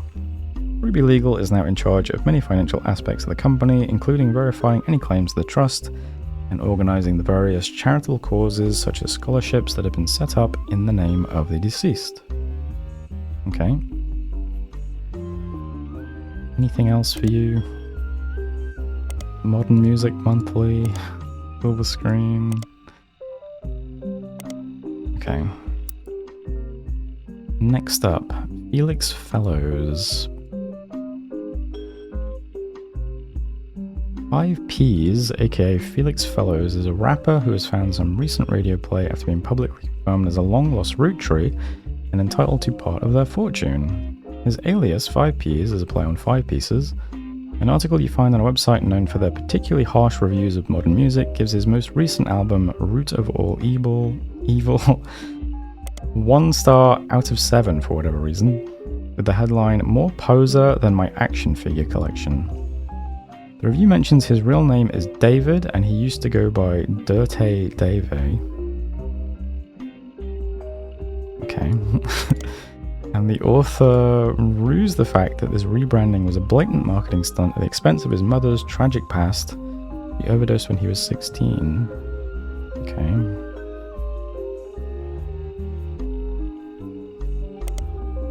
Apparently only one of the songs on the album is new, and the others were simply rewritten to turn blatant references to sex, drugs, and violence into clumsy euphemisms. Wait, I think that's what Clark said. News Time. His rise to prominence was kickstarted when he appeared a few months ago on the cover of News Time holding a photo of his mother with Guy Hudson. At first, the Roottrees company denied it vehemently. Miracle Roottrees even appeared on the same magazine a week later, but since then they backtracked and publicly welcomed him to the family. Their press release at the time stated that they had new evidence that confirmed his story. I wonder if this will be a periodical thing. Yes, okay. Newstime is a major news periodical that releases a new issue every week. The rapper 5Ps famously appeared on the cover, claiming to be a Roottrees, and then 1 week later, Miracle Roottrees did the same, denying that he was. Because of this high-profile, back-to-back discourse right before the start of Roottrees Mania, they appeared to be the de facto publication to get news about the ongoing Roottrees saga. They reported record subscriber numbers during this time, which lasted until the end of Roottrees Mania, when the world generally stopped paying much attention and they went back to reporting on more traditional news. News Time appears to be available via your periodical research. Okay. Well then. Nothing relevant. Okay. That's surprising. Sam Madsen.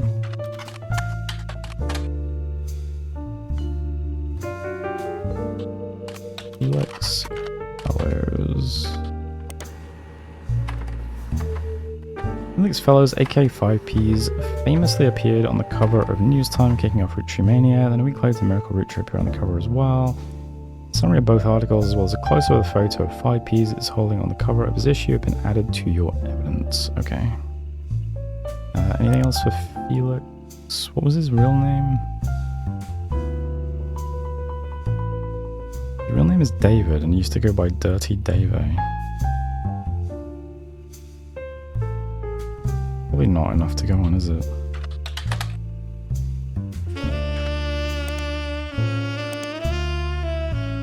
Oh, according to fan sites, Felix Fellows is not 5P's actual name.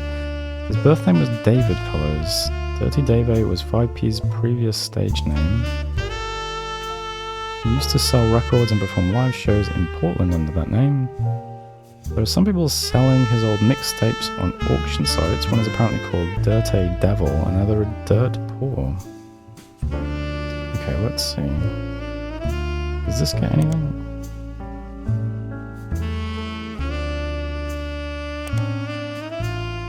Dirty Devil was 5P's first mixtape. This is Dirty Davey from the early 90s. There's discrepancies and debates about what year exactly it was released based on some of the pop culture references, with the range thought to be somewhere between 1992 and 94. One of the songs, Yes I Can Jump, seems to be at the center of the confusion. Some fan sites claim that there are multiple versions with different track lists and song lengths on them, though there's very little evidence of the mixtape online as it is. It's even harder to verify that information. Okay. Let's see.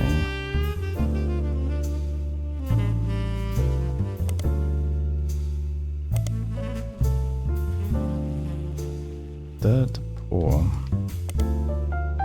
Dirt Poor was a mixtape by Dirty Devil released in 1996. There's a lot of online discourse from people who like to point out that in one of the songs, Felix Fellows includes someone that would be revealed to be his own distant cousin, Raina, in a list of attractive women.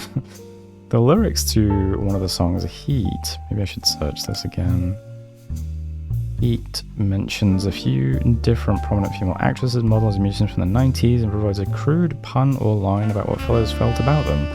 When re-released in 1989, much of the rhetoric was toned down to be less overtly profane, and the line referencing Raina was clumsily replaced by Dana, a reference to a character from The X-Files. Heat, okay. Nothing. What about Heat lyrics? Okay. Song. Okay.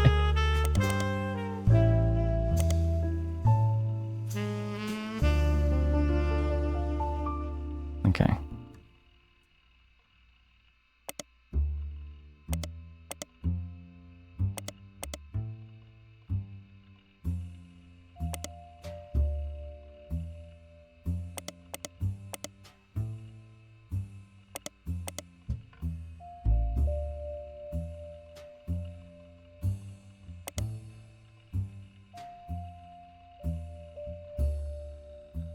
Alright, that seems like everything there.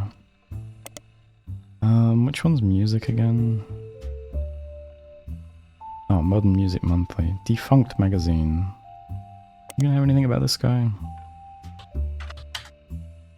Probably not.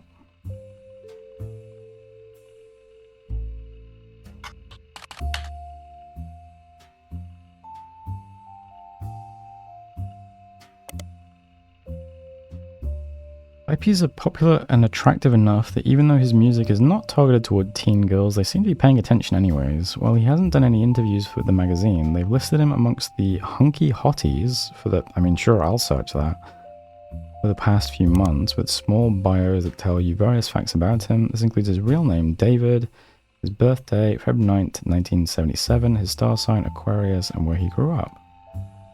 Maybe that'll be useful. A letter to the editor also claims that it's not possible that he was born in 1977, as he claimed on a song called 17 Magazine that he turned 17 in 1992. The editor responds with a statement that they've reached out to his agent to ask about the song and were told it wasn't performed by 5Ps, that they shouldn't print rumors.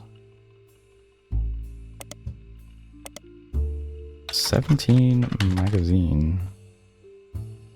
17 Magazine, sometimes referred to as 17 Magazine, is the title of an unreleased and controversial song by Dirty Davy. There's mentions of it on a few sites, claiming that it was the first release of his first mixtape but was removed. There's no audio or visual evidence of it existing, but there are independent accounts from people who have claimed to have heard it, and they do generally line up. According to their recollection, it was about many different loosely connected occurrences of the number 17, mostly violent. The intro states it was written on Davy's 17th birthday and involved a fictional but glorified series of murders at a fashion show for a teenage magazine with a similar name to the song title. The person doing the violence was apparently trying to beat Dahmer's high score. Jeffrey Dahmer had pleaded guilty to killing 16 people in 1992.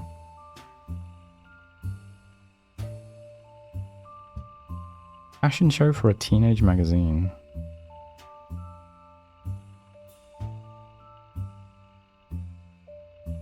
The similar name to the song. Okay. Due to major acts of gun violence in schools earlier this year and the subsequent backlash against violent music and video games, it is generally considered in very poor taste to bring it up. Most of the people that enjoy mentioning it online are either trolls trying to shock people or come from the morbidly curious corners of the internet. Okay.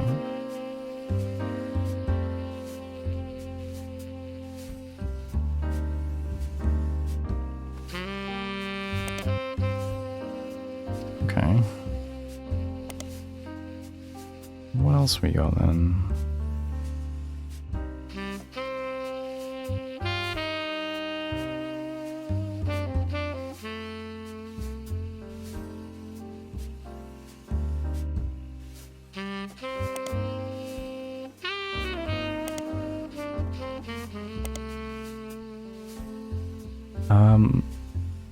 Maybe that's enough for...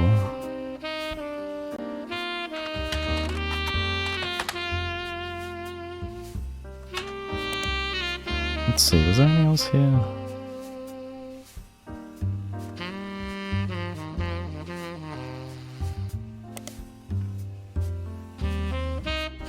Okay.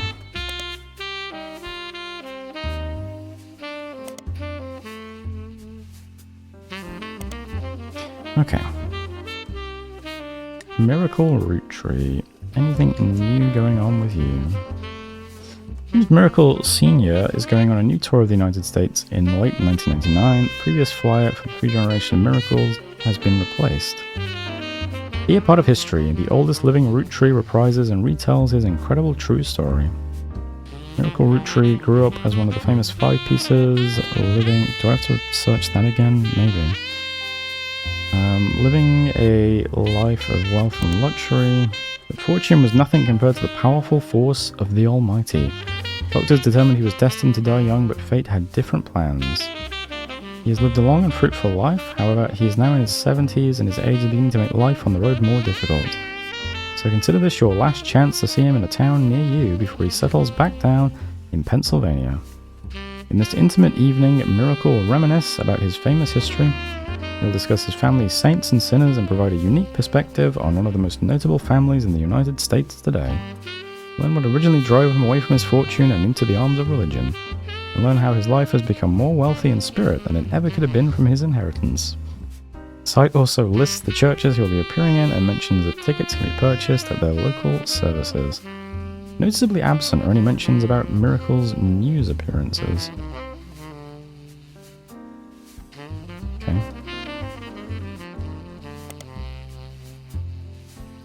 Miracle Rootree.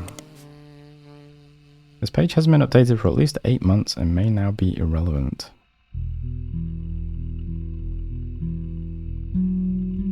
What about News Time? Miracle Rootree appeared on the cover of News Time denying that Felix Fellows was a Rootree. The article from the issue of Miracle on the cover was added as your evidence. That's probably it then, right? Okay, Anonymom. Is this getting any results? Anonymom was the second high-profile case after Felix Fellows of a potential new Rootree being added to the Clansford Trust. Instead of claiming herself a Rootree, however, she claimed she'd slept with Guy Hudson. I think I've already noted Guy. And that her daughter was a Rootree. The accusation came during the height of Rootree mania and began with a brief TV interview. She appeared in the shadows with a disguised voice and promoted an article about herself in News Time. In the TV interview and the article, she referred to her daughter as Jane Doe Rootree. The name Anonymom was not self-inflicted, it seemed to spring up originally because nobody knew how else to refer to her. The day after the News Time article, Sam Madsen publicly supported Anonymom due to some parts of the story she found particularly credible. With the momentum from Sam's endorsement, Anonymom went on a media blitz. Ultimately, this backfired. As more details came out, people became skeptical of her story due to the extreme similarity to 5Ps.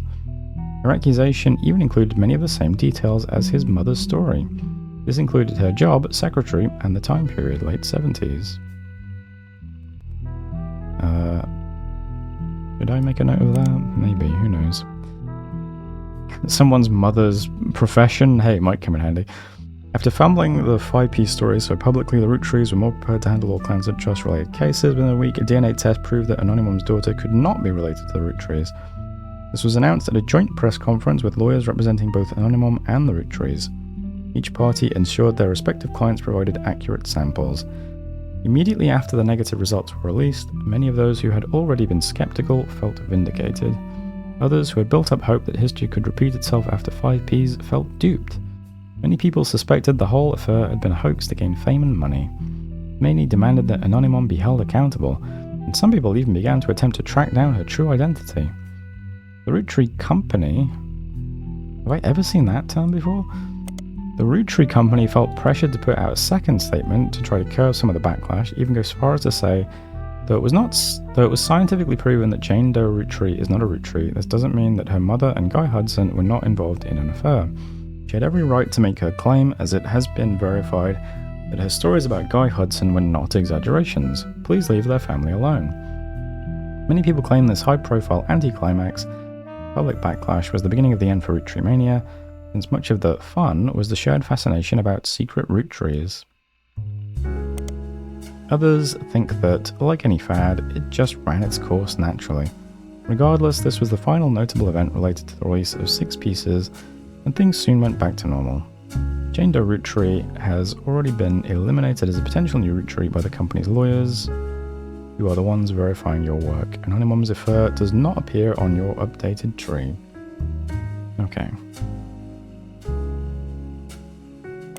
Anonymous. An anonymous woman who appeared on the cover of New Time holding a picture of her daughter, Jane Doe Roottrees. She's not a Roottrees, why did I just get a photo of her? First and only mention of the phrase Anonymous in News Time came the week after, when they issued an apology for featuring her in the first place. Remember, the initial cover article has been added to your evidence. Maybe it wasn't a photo, okay.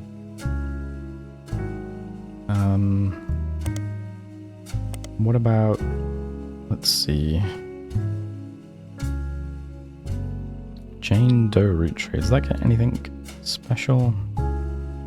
Same page.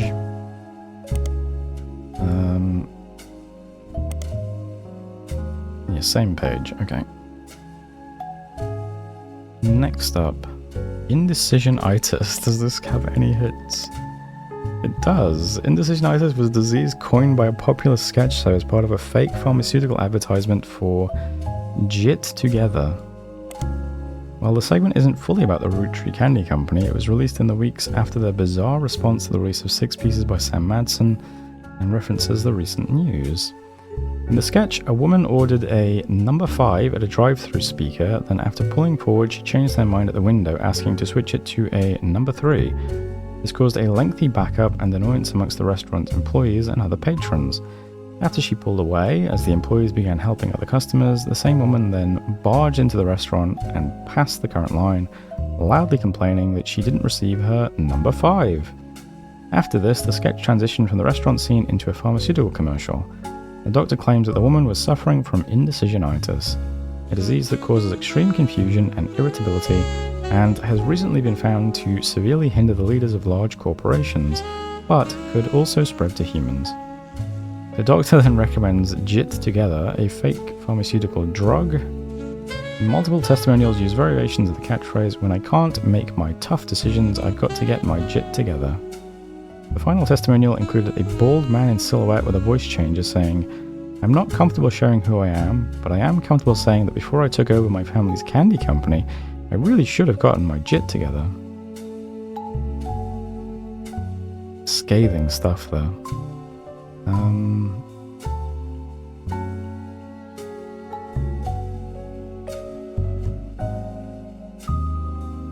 Okay, sure, let's search for JIT together then. Anything else? No. Okay. Not terribly useful. The Roottrees Rift. Does this get any results? The 3 press releases from the Roottrees Candy Company after the release of 6 pieces were referred to as the Roottrees Rift due to the clear conflicts between them.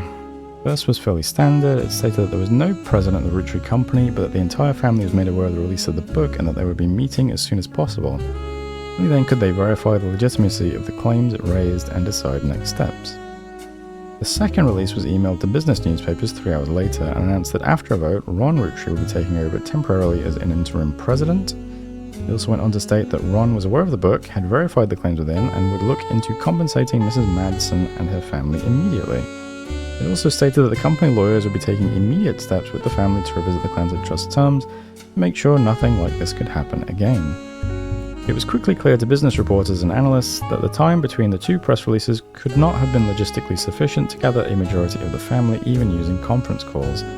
This was reported on many news channels, and a third, much shorter press release came the next day. It claimed that a draft of the announcement was made prematurely and that Clark, Rafferty LaRue, and Ron Roottrees would be taking over as the company's first joint presidents. It also stated that any compensation planned would be based on a stringent verification process. Let's see, Roottrees Rift? No. Okay, did I get anything from that? Not really.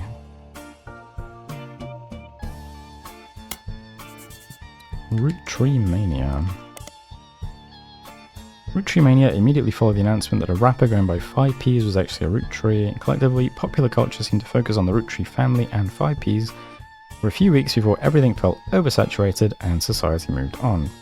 Because of the 5Ps saga, an underlying through line to how pop culture treated Roottrees Mania was an excuse for everyday people to claim they were also Roottrees.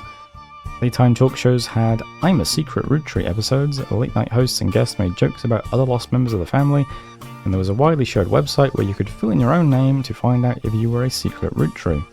When you submitted your name, it simply said no with an image of Clark, Rafferty LaRue giving you the finger. Roottrees Mania lasted only a few weeks, just long enough for 6 pieces to re-enter the charts and to trigger new printings of other Roottrees-related media. This included Lauren's diaries, VHS releases of Gwyn's old movies, as well as countless other unauthorized biographies, which mostly seemed to attempt to capitalize on the Roottrees sisters, Carl and Brenda. I guess I should search this again, maybe? Maybe Brenda? These releases were too late to successfully capitalize on or extend the craze. As a result, most of them were failures, and countless novelty shirts that had variations of I'm a Secret Roottrees became immediately unfashionable, though some people still wore them ironically. Okay. Roottrees Mania.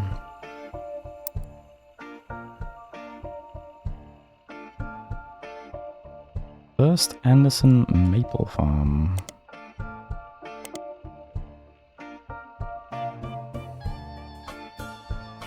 Okay, same page.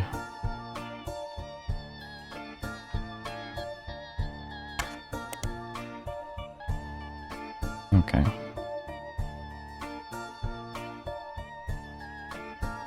So this led me to this, which, yeah, okay. Which I got. Root. The Root website has a small memorial section to the deceased members of the family but contains no new information. The most recent catalogue, Spring 99, had an entirely black cover with no text on it. On the leadership page, you learn that Root is currently managed by a designer who is apparently Brenda White's second in command. We see Brenda's name again. You don't recognize her name, and she seems unrelated to your search. There's also a scholarship page. On it, you find information about the Roottrees sisters' fashion scholarship. Okay. It is awarded to 3 underprivileged high school girls each year who wish to pursue a career in fashion. Apparently, it also gives them an opportunity to show off their designs on professional models on a real runway. According to the site, the fund was created directly from shares that would have contributed to the inheritance of the Roottrees sisters if they were still alive. Like other aspects of the Clancy Trust, it's managed by Ruby Legal Enterprises, which I'm pretty sure I have noted already somewhere, maybe. Ruby. Do I not?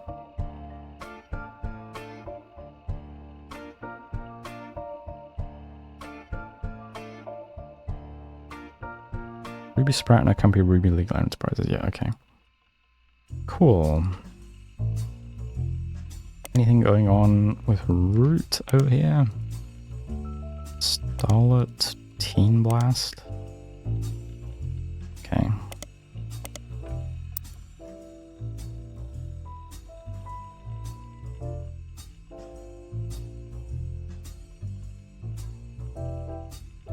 Ron Roottrees. Who made you president for 10 minutes? Ron was announced as president of Roottrees during the Roottrees Rift, but the next press release immediately reversed the announcement and instead said that Ron and Clark would take over. A few weeks later, Ron was dropped from the title entirely. There are hundreds of results about this development, but most articles are a retelling of basic details. Some veer into heavy speculation based on an article about Ron in Business Watch. Okay. Ron has also done some interviews saying that the truth of what went on behind the scenes is not something he wishes to discuss. Instead, he hopes to release a movie about it someday. 3 weeks ago, Ron's mother Gwyn died in Paris, France. He and his brother Robbie have seemingly made amends. Okay. We'll try searching for him as well. Ron Roottrees, Business Watch. Business Watch ran an article about 2 months after the Roottrees rift about what really happened with Roottrees. The article mentions that nobody from Roottrees that they reached out to was willing to go on the record. Instead, the timeline of events has been constructed from public record, accidental leaks, and a source on the inside. The only parts that are new to you are also the most vague parts, the ones supposedly confirmed by their anonymous source. The timeline says that the family actually held a preliminary vote after Carl Roottrees died, but before the release of 6 Pieces, and decided they wanted Ron Roottrees to take over because of his experience running RR Productions. Sure, I'll search that. And because he was a well-known and well-respected Roottrees. But Ron seemed way too eager and personally motivated. They were worried he would gut the Clancy Trust to remove Robbie Roottrees. The family was notoriously unwilling to do anything that could risk their wealth. They stalled, and Ron became frustrated with the delay. When 6 Pieces came out, he saw his chance to force action while the family was in the limelight, and released the press release himself in an attempt to get the ball rolling faster. This caused chaos within the family. They tried to save face by allowing Ron to take over as co-president with Clark, but according to Business Watch's source, Ron was impossible to deal with. He seemed like he was unwilling to protect the Clancy Trust, and they eventually let him go. After that, the role passed solely to Clark, who nobody was excited about, but seemed like the safest choice. I can't believe Clark's a safe choice.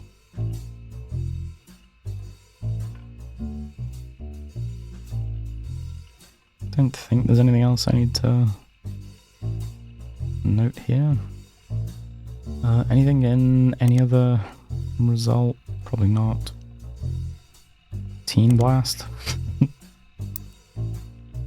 Okay, Lauren Roottrees, anything new going on with you?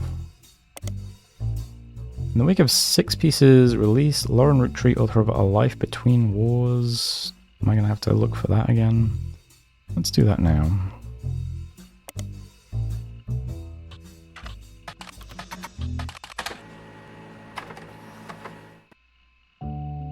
When revisiting Lauren's book, there's a single passage that focuses on potential affairs in her immediate family. You've added it to the rest of your evidence. Okay.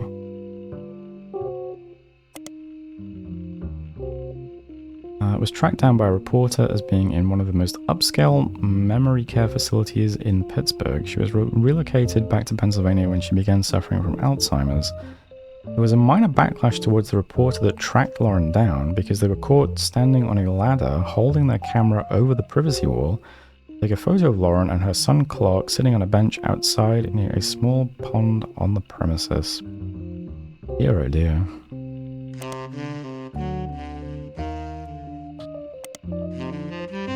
Okay, not much here. Nothing in news time. Okay. Next up. Clancy Trust. What do we know about this now? Clancy Trust is the Roottrees company, that time again, unusual legal arrangement and the motivation for the most of their major financial decisions. As a recap, the entire family earns inheritance directly from the profits of the candy company as well as their sister clothing company Root, with the period. This means that nearly every Roottrees can potentially have a say in the company's high-level operations. Historically, this has caused the family to be slow to approve any major expenditures that could significantly dig into the profits. After the release of 6 Pieces by Sam Manson, the Clancy Trust came under heavy scrutiny. Sam, her children, and her grandchildren should have all been covered under the trust according to the wording revealed during an internal family conflict between Ron and Robbie Roottrees. It seems that those who wrote the trust, Clancy Edward Roottrees at the direction of Elias Roottrees, purposely deceived the rest of the family about the exact details of how it worked, in an attempt to keep Sam and her father Edward Clancy, his own twin brother, in comparative poverty. Because the rest of the family made money hand over fist, they had very little motivation to question their understanding. Sam's book revealed this to the public, and it did not go over well. Clark Rafferty LaRue took over the company, and his most celebrated move was his first official one. He ensured Sam's family would get their share. To help facilitate this, the inheritance aspect of the trust is now under the control of a third party, Ruby Legal Enterprises. It ensures that the financial motivations of Roottrees family members will not interfere with the investigations into potential new Roottrees. According to Clark's letter, however, some family members are still doing their best to slow the investigation by refusing to answer questions. Okay. Maybe this has news results, right? Anything here? Anything here?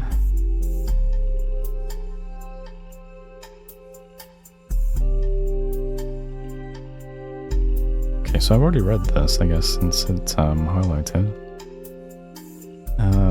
Butler County Times, Modern Music. Okay, that's that then. Ruby Spratt.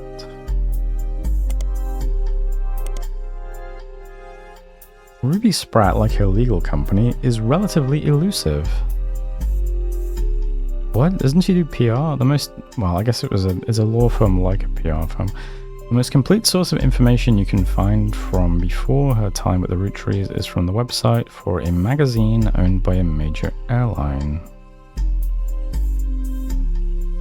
The website for a magazine owned by an airline, okay. It was the subject of one article from a recurring series about modern-day success stories. Ruby grew up in foster care but excelled at school and earned a scholarship to study at Mid-Eastern University. Sure, I'll search that.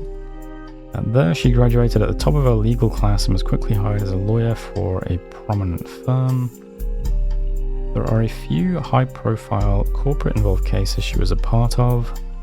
One was as a legal consultant for a class action lawsuit against a manufacturer of steering wheel covers. The other was to help a local gas station chain in her hometown of Portland with the rollout of a promotion that allowed gas station customers the ability to bet on the price of gas. Okay. The blurb ends by calling her new firm a double threat. Her company services are a cross between a traditional lawyer and a PR manager. Okay.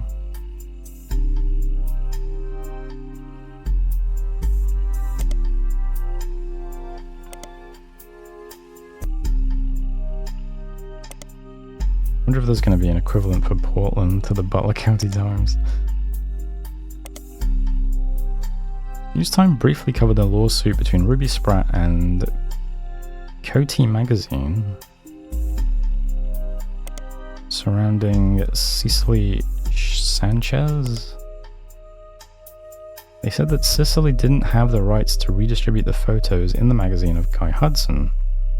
Coty apparently announced that they would be pulling their issue the following day, the moment that Ruby Legal Enterprises threatened them. This caused the issue to sell faster than any of them in the magazine's history, but only for a day.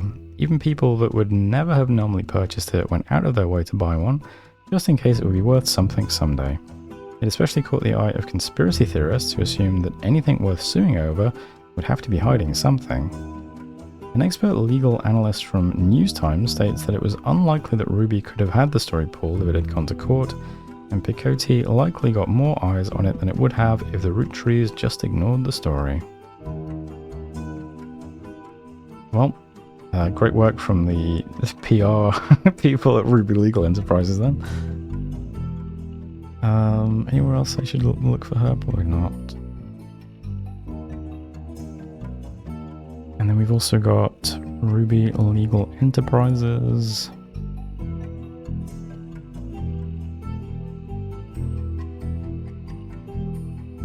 The company is named after its head lawyer, Ruby Spratt. You can't find much about the company from before this year, though all of the articles tell the same tale. After the fiasco of Six Pieces and the revelation that the Roottrees' internal law group was complicit in such a cover-up, they hired outside counsel.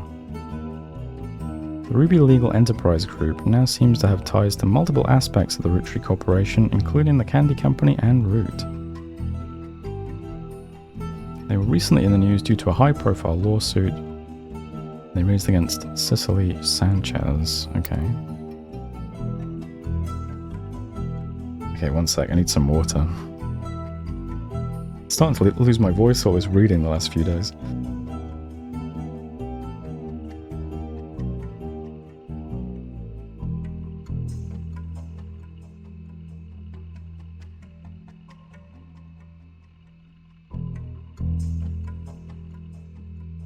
Okay, next time I stream I might have to play something with less reading. Take a break.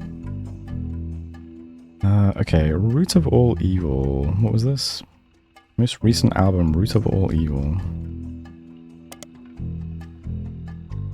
5P's debut album. According to various sources, the album is mostly material that 5P's recorded for his mixtapes, becoming notable, but re-recorded with lyrical differences and professional production. All Your Problems was the first and only single released. After dropping the single, 5Piece announced he'd retained the infamous celebrity lawyer Stevie Whitlock to sue his family. To date, it doesn't seem like he's followed through. At first, the single didn't make much of a splash, but Whitlock, known for publicity stunts, paid thousands of teenagers a few dollars an hour to call and request the video on MTV, which increased its profile. MTV eventually caught on and banned the video altogether, which in turn received national news coverage and made the song even more popular. Okay. All Your Problems. This track is the only new song on the album. The subject matter of the song is the hypocrisy of those that claim money is evil. He points out that the only people who think money is evil are those that have it. Okay. Those that can afford not to be greedy. In the song, 5Piece triumphantly talks about taking the Roottrees' wealth due to it being his birthright and giving it to those who need it most. Himself. You find a copy of the song on a suspicious-looking website and download it for your records. Okay.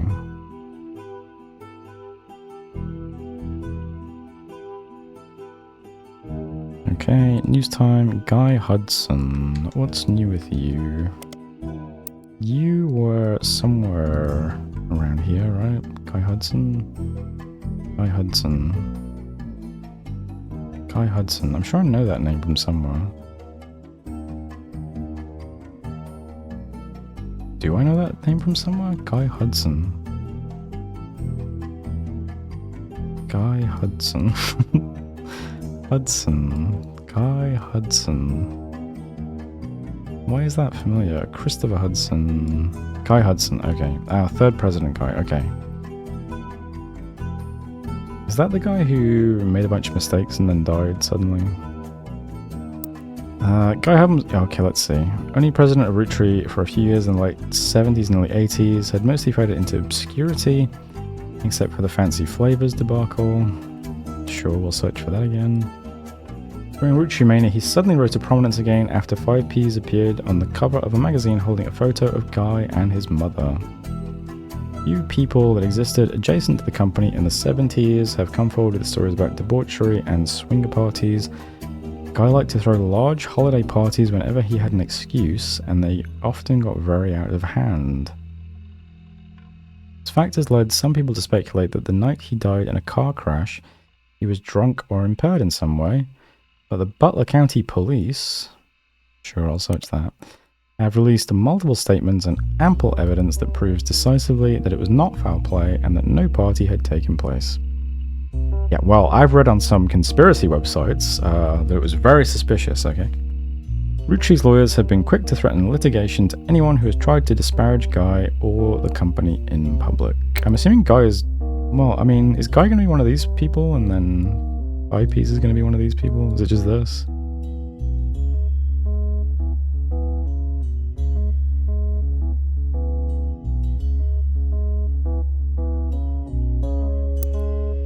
I don't know, we'll get to that. Anything new going on over here? How about here? How about here? How about... That's it. Okay, next up.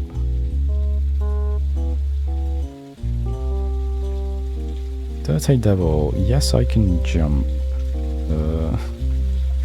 Yes I Can Jump is a song that was on 5P's mixtape Dirty Devil, simply the only song that didn't make it onto his studio album that people thought should have. In it, he references a popular movie from 1992 called White Men Can't Jump. Will that have a result? Oh, look at that. The reference has caused some confusion amongst the fan base. Because of it, it is agreed upon that the mixtape had to come out in 1992 at the earliest. I see. But others point out that Fellows references seeing the movie on his 17th birthday. This would have been in 1994.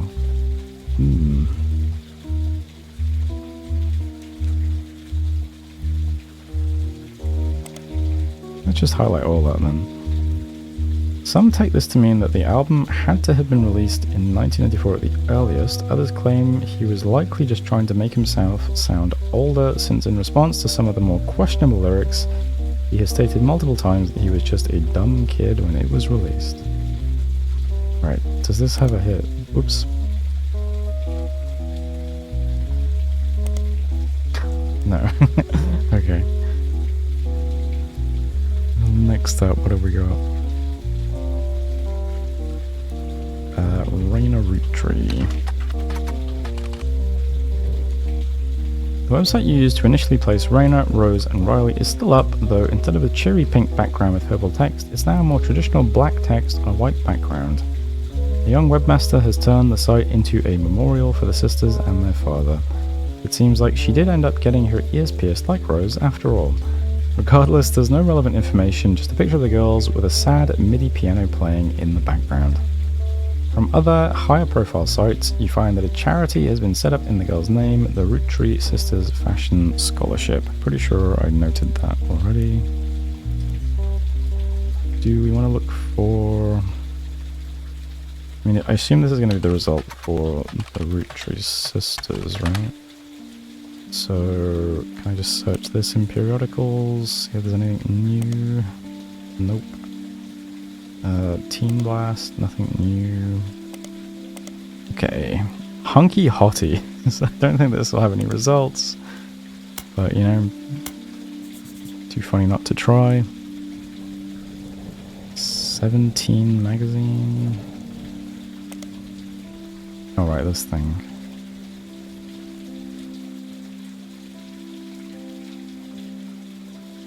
A teenage magazine with a similar name to the song title. I don't know, is that going to be 18 magazine or something? What would a similar name to the song title be? Maybe there's an actual magazine called 17 magazine?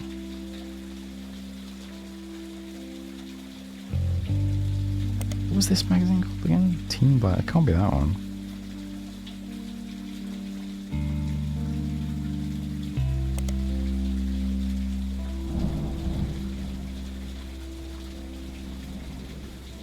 Just wondering if I'm supposed to get another periodical from this and I'm just too stupid, or I don't know. 5 pieces.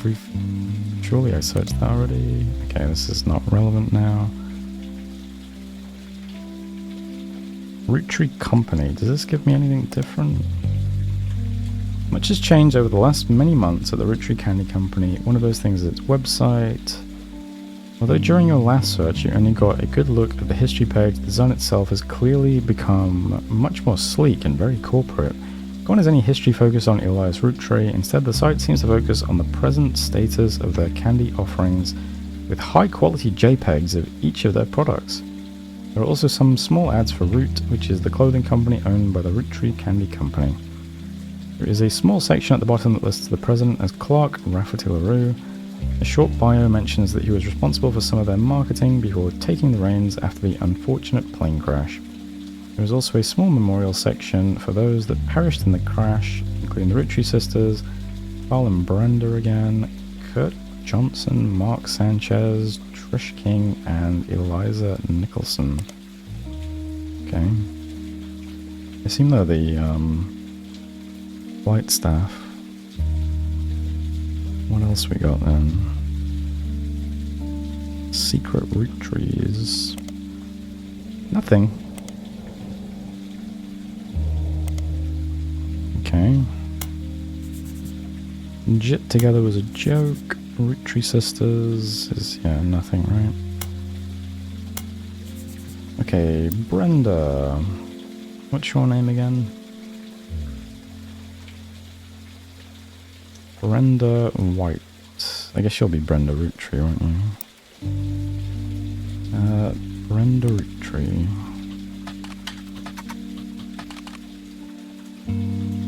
Many websites and news articles eulogize Carl Roottrees along with his daughters and wife Brenda. Or as you can tell, Carl and Brenda Rootree never had any marital issues. You do come across an article about a Kristen Valdez who claims to have been Carl's high school sweetheart before Brenda. Okay. She does not make any claim about having had a child with him. She just appeared to be paid to talk about his early life. Most of it is boring. She says that they met when he was sent to a private school near her hometown and broke up when he graduated and moved back to Butler County. Okay. Anything in the magazines? Nope. Carl Rootree died in a plane crash near the end of last year along with his daughters. Well, the Butler County Times did do a story about the plane crash, and it is in these archives. There's no useful information to your current search. If you'd like to read old articles... Okay. Amber White? Interesting. Why would that come out? Okay. Yeah, let's get rid of that. Get rid of that. Rootree Sisters Fashion Scholarship. Okay, nothing else.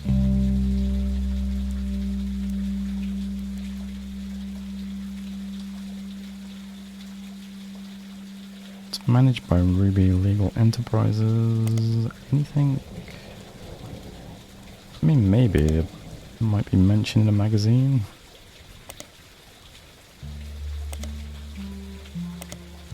Okay. Probably nothing then.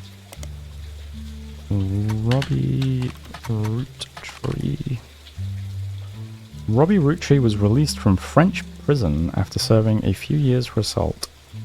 His embezzlement and arrest were partially featured in 6 pieces, as Robbie's participation in the Clancy Trust was a key piece of evidence in his favour, and has since become much more publicly infamous. He has not yet returned to the United States, but when journalists reached out to him recently after the death of his mother, he had issued a blanket statement a few days ago. The death of my mother was hard on our family. My brother and I, after spending time together caring for her and mourning, have finally made amends. It was a highly transformative few weeks when it came to our relationship. I'm in recovery from my addiction, and a major aspect of that process is I wish to stay private. Okay. Well, with that in mind, let's search your name in all of the news magazines.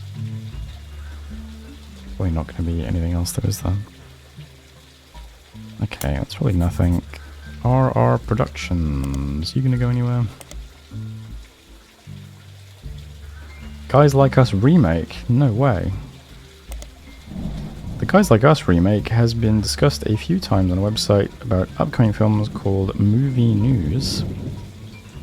The logo is a cow on a film canister. Okay. The rumoured cast is Cameron Diaz in the role originated by Gwyn, Linda Fiorentino, and Chris O'Donnell. According to leaked news, the remake has been put on indefinite hiatus due to its director, who is speculated to be Ron Rootree, dropping out in the wake of a serious medical issue, though that's only a rumour. Okay, how much of this do I even need to waste time searching? Let's do it anyway. Okay, that does nothing. Alright, I'll search Cameron Diaz, sure. Nothing.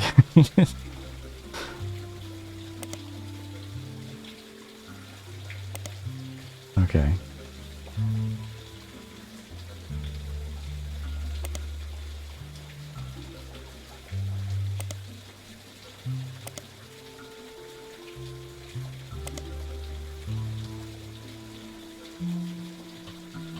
Guys Like Us remake. Is this too old for I think this is defunct, right? Yeah.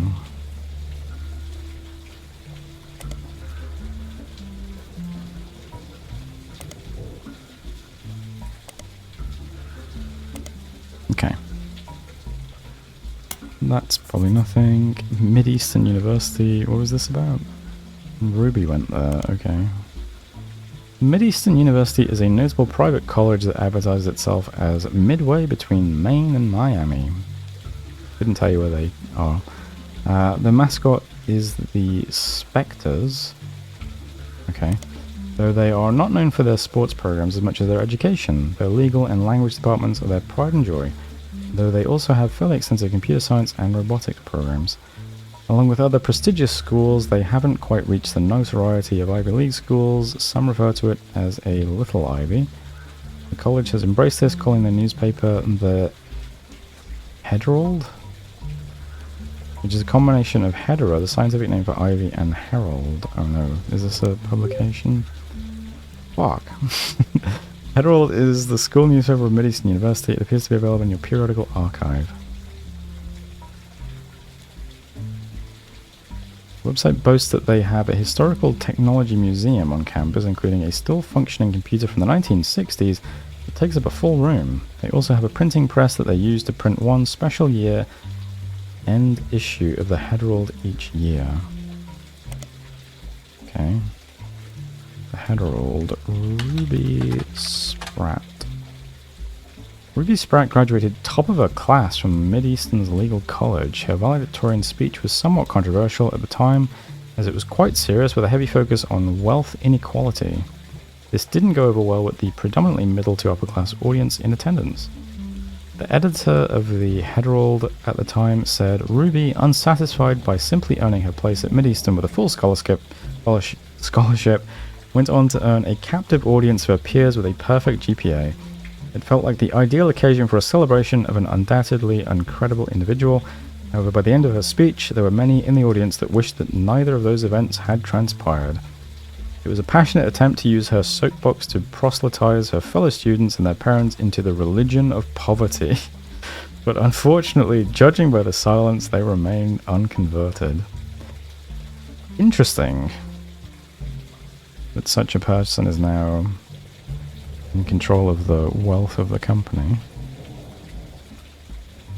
Okay. Does this produce any results? Okay. Picoti Magazine. Oh no, another one. Picoti Magazine is a publication that, as far as you can tell, has no consistent theme. It tends to contain tabloid-esque articles that appeal to a wider variety of audiences and appears in many grocery stores near the checkout line. Unlike traditional tabloids, it doesn't typically feature celebrities on the cover. Instead, it tends to latch onto and create sensationalist headlines about whatever subject appears to be popular at any given time. In recent years, this has included Beanie Babies, Magic Eye images, and even Red Bull. It has often come under fire for printing fiction along with facts. Picoti gets around this by stating in every issue that all of its articles are all the hearsay that's fit to print. Was Red Bull around in 1999? Damn. I don't know why that strikes me as odd. What?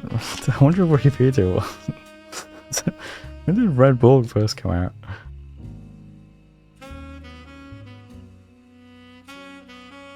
Introduced 1st of April 1987. God damn.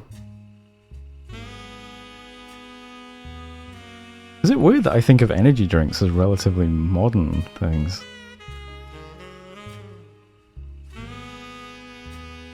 At one point, Picoti ran an article about Cicely Sanchez, an author. He also written an unread book about Guy Hudson. The article was not even the main focus of the issue, yet the magazine was threatened legally by the Roottrees Corporation. Okay. So that's what that was about. That particular issue, the Big Sass Sea Bass issue, was pulled from shelves. It has now become a collector's item, especially amongst conspiracy theorists attempting to find out what the Roottrees company was hiding. You find a recently finished online auction that listed a copy at over $1,000, though nobody bid. Take me to the conspiracy theory section of the internet, please. Big Sass Sea Bass is a talking fish that sits on a fake mount on your wall. When you press the button and speak into it, it mimics your voice and then insults you. Many people consider it a rip-off of the more popular wall-mounted communication-based fish decoration, but the packaging makes it clear that this one does not sing. Instead, what the advertisements say set Big Sass Sea Bass apart from its competitors is a sardonic and sarcastic wit that will leave you reeling with laughter. It's oceans of fun for the whole family. You'll be hooked on this big sassy bass. The words reeling, oceans, and hooked are conveniently bolded to ensure you recognize how clever the copywriter was. Recently, it appeared on the cover of Picote magazine in the same issue that a Roottrees-related article appeared. That issue was removed from stores after Roottrees sued the magazine. The issue has become a collector's item, blah blah blah. Okay. Okay.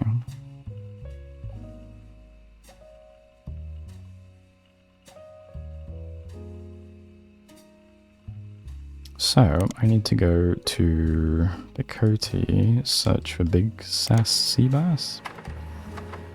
In an issue that focused on a talking toy fish and the demonic messages it supposedly said as the batteries ran low, Picote had an article about a cancelled book by Cicely Sanchez. The book's subject was Guy Hudson, and the issue was said to contain pictures that Cicely did not have the rights to publish. Because of the pictures, the issue was pulled from store shelves, making it the subject of some conspiracies and an instant collector's item. Due to this recall, the version found in these archives is incomplete. Recent supermarket tabloid that latches onto popular culture. Do you have anything to say about this stuff? Whoops. I don't know. Roottrees. Yeah. Hopefully this is a one-off thing.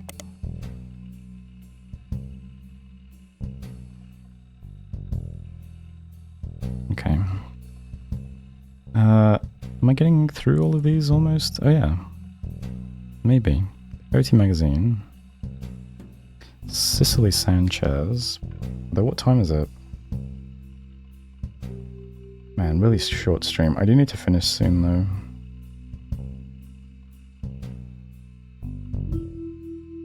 Okay, almost got the notes done though. I guess we'll box off that and then start looking through the actual evidence next time. Although yeah, I don't know. I'll see how my voice feels tomorrow if I want to do more of this. It's a lot of reading out loud.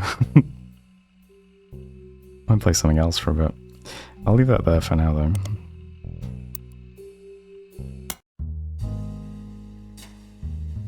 Alright then. Not sure if anyone's still here. I guess Eschaton is.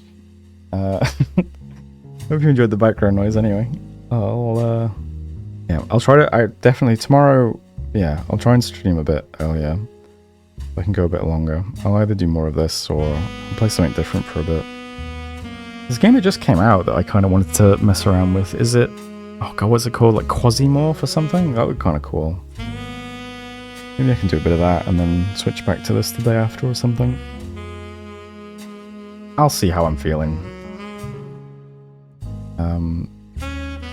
Otherwise though, cheers for hanging out and have a good night.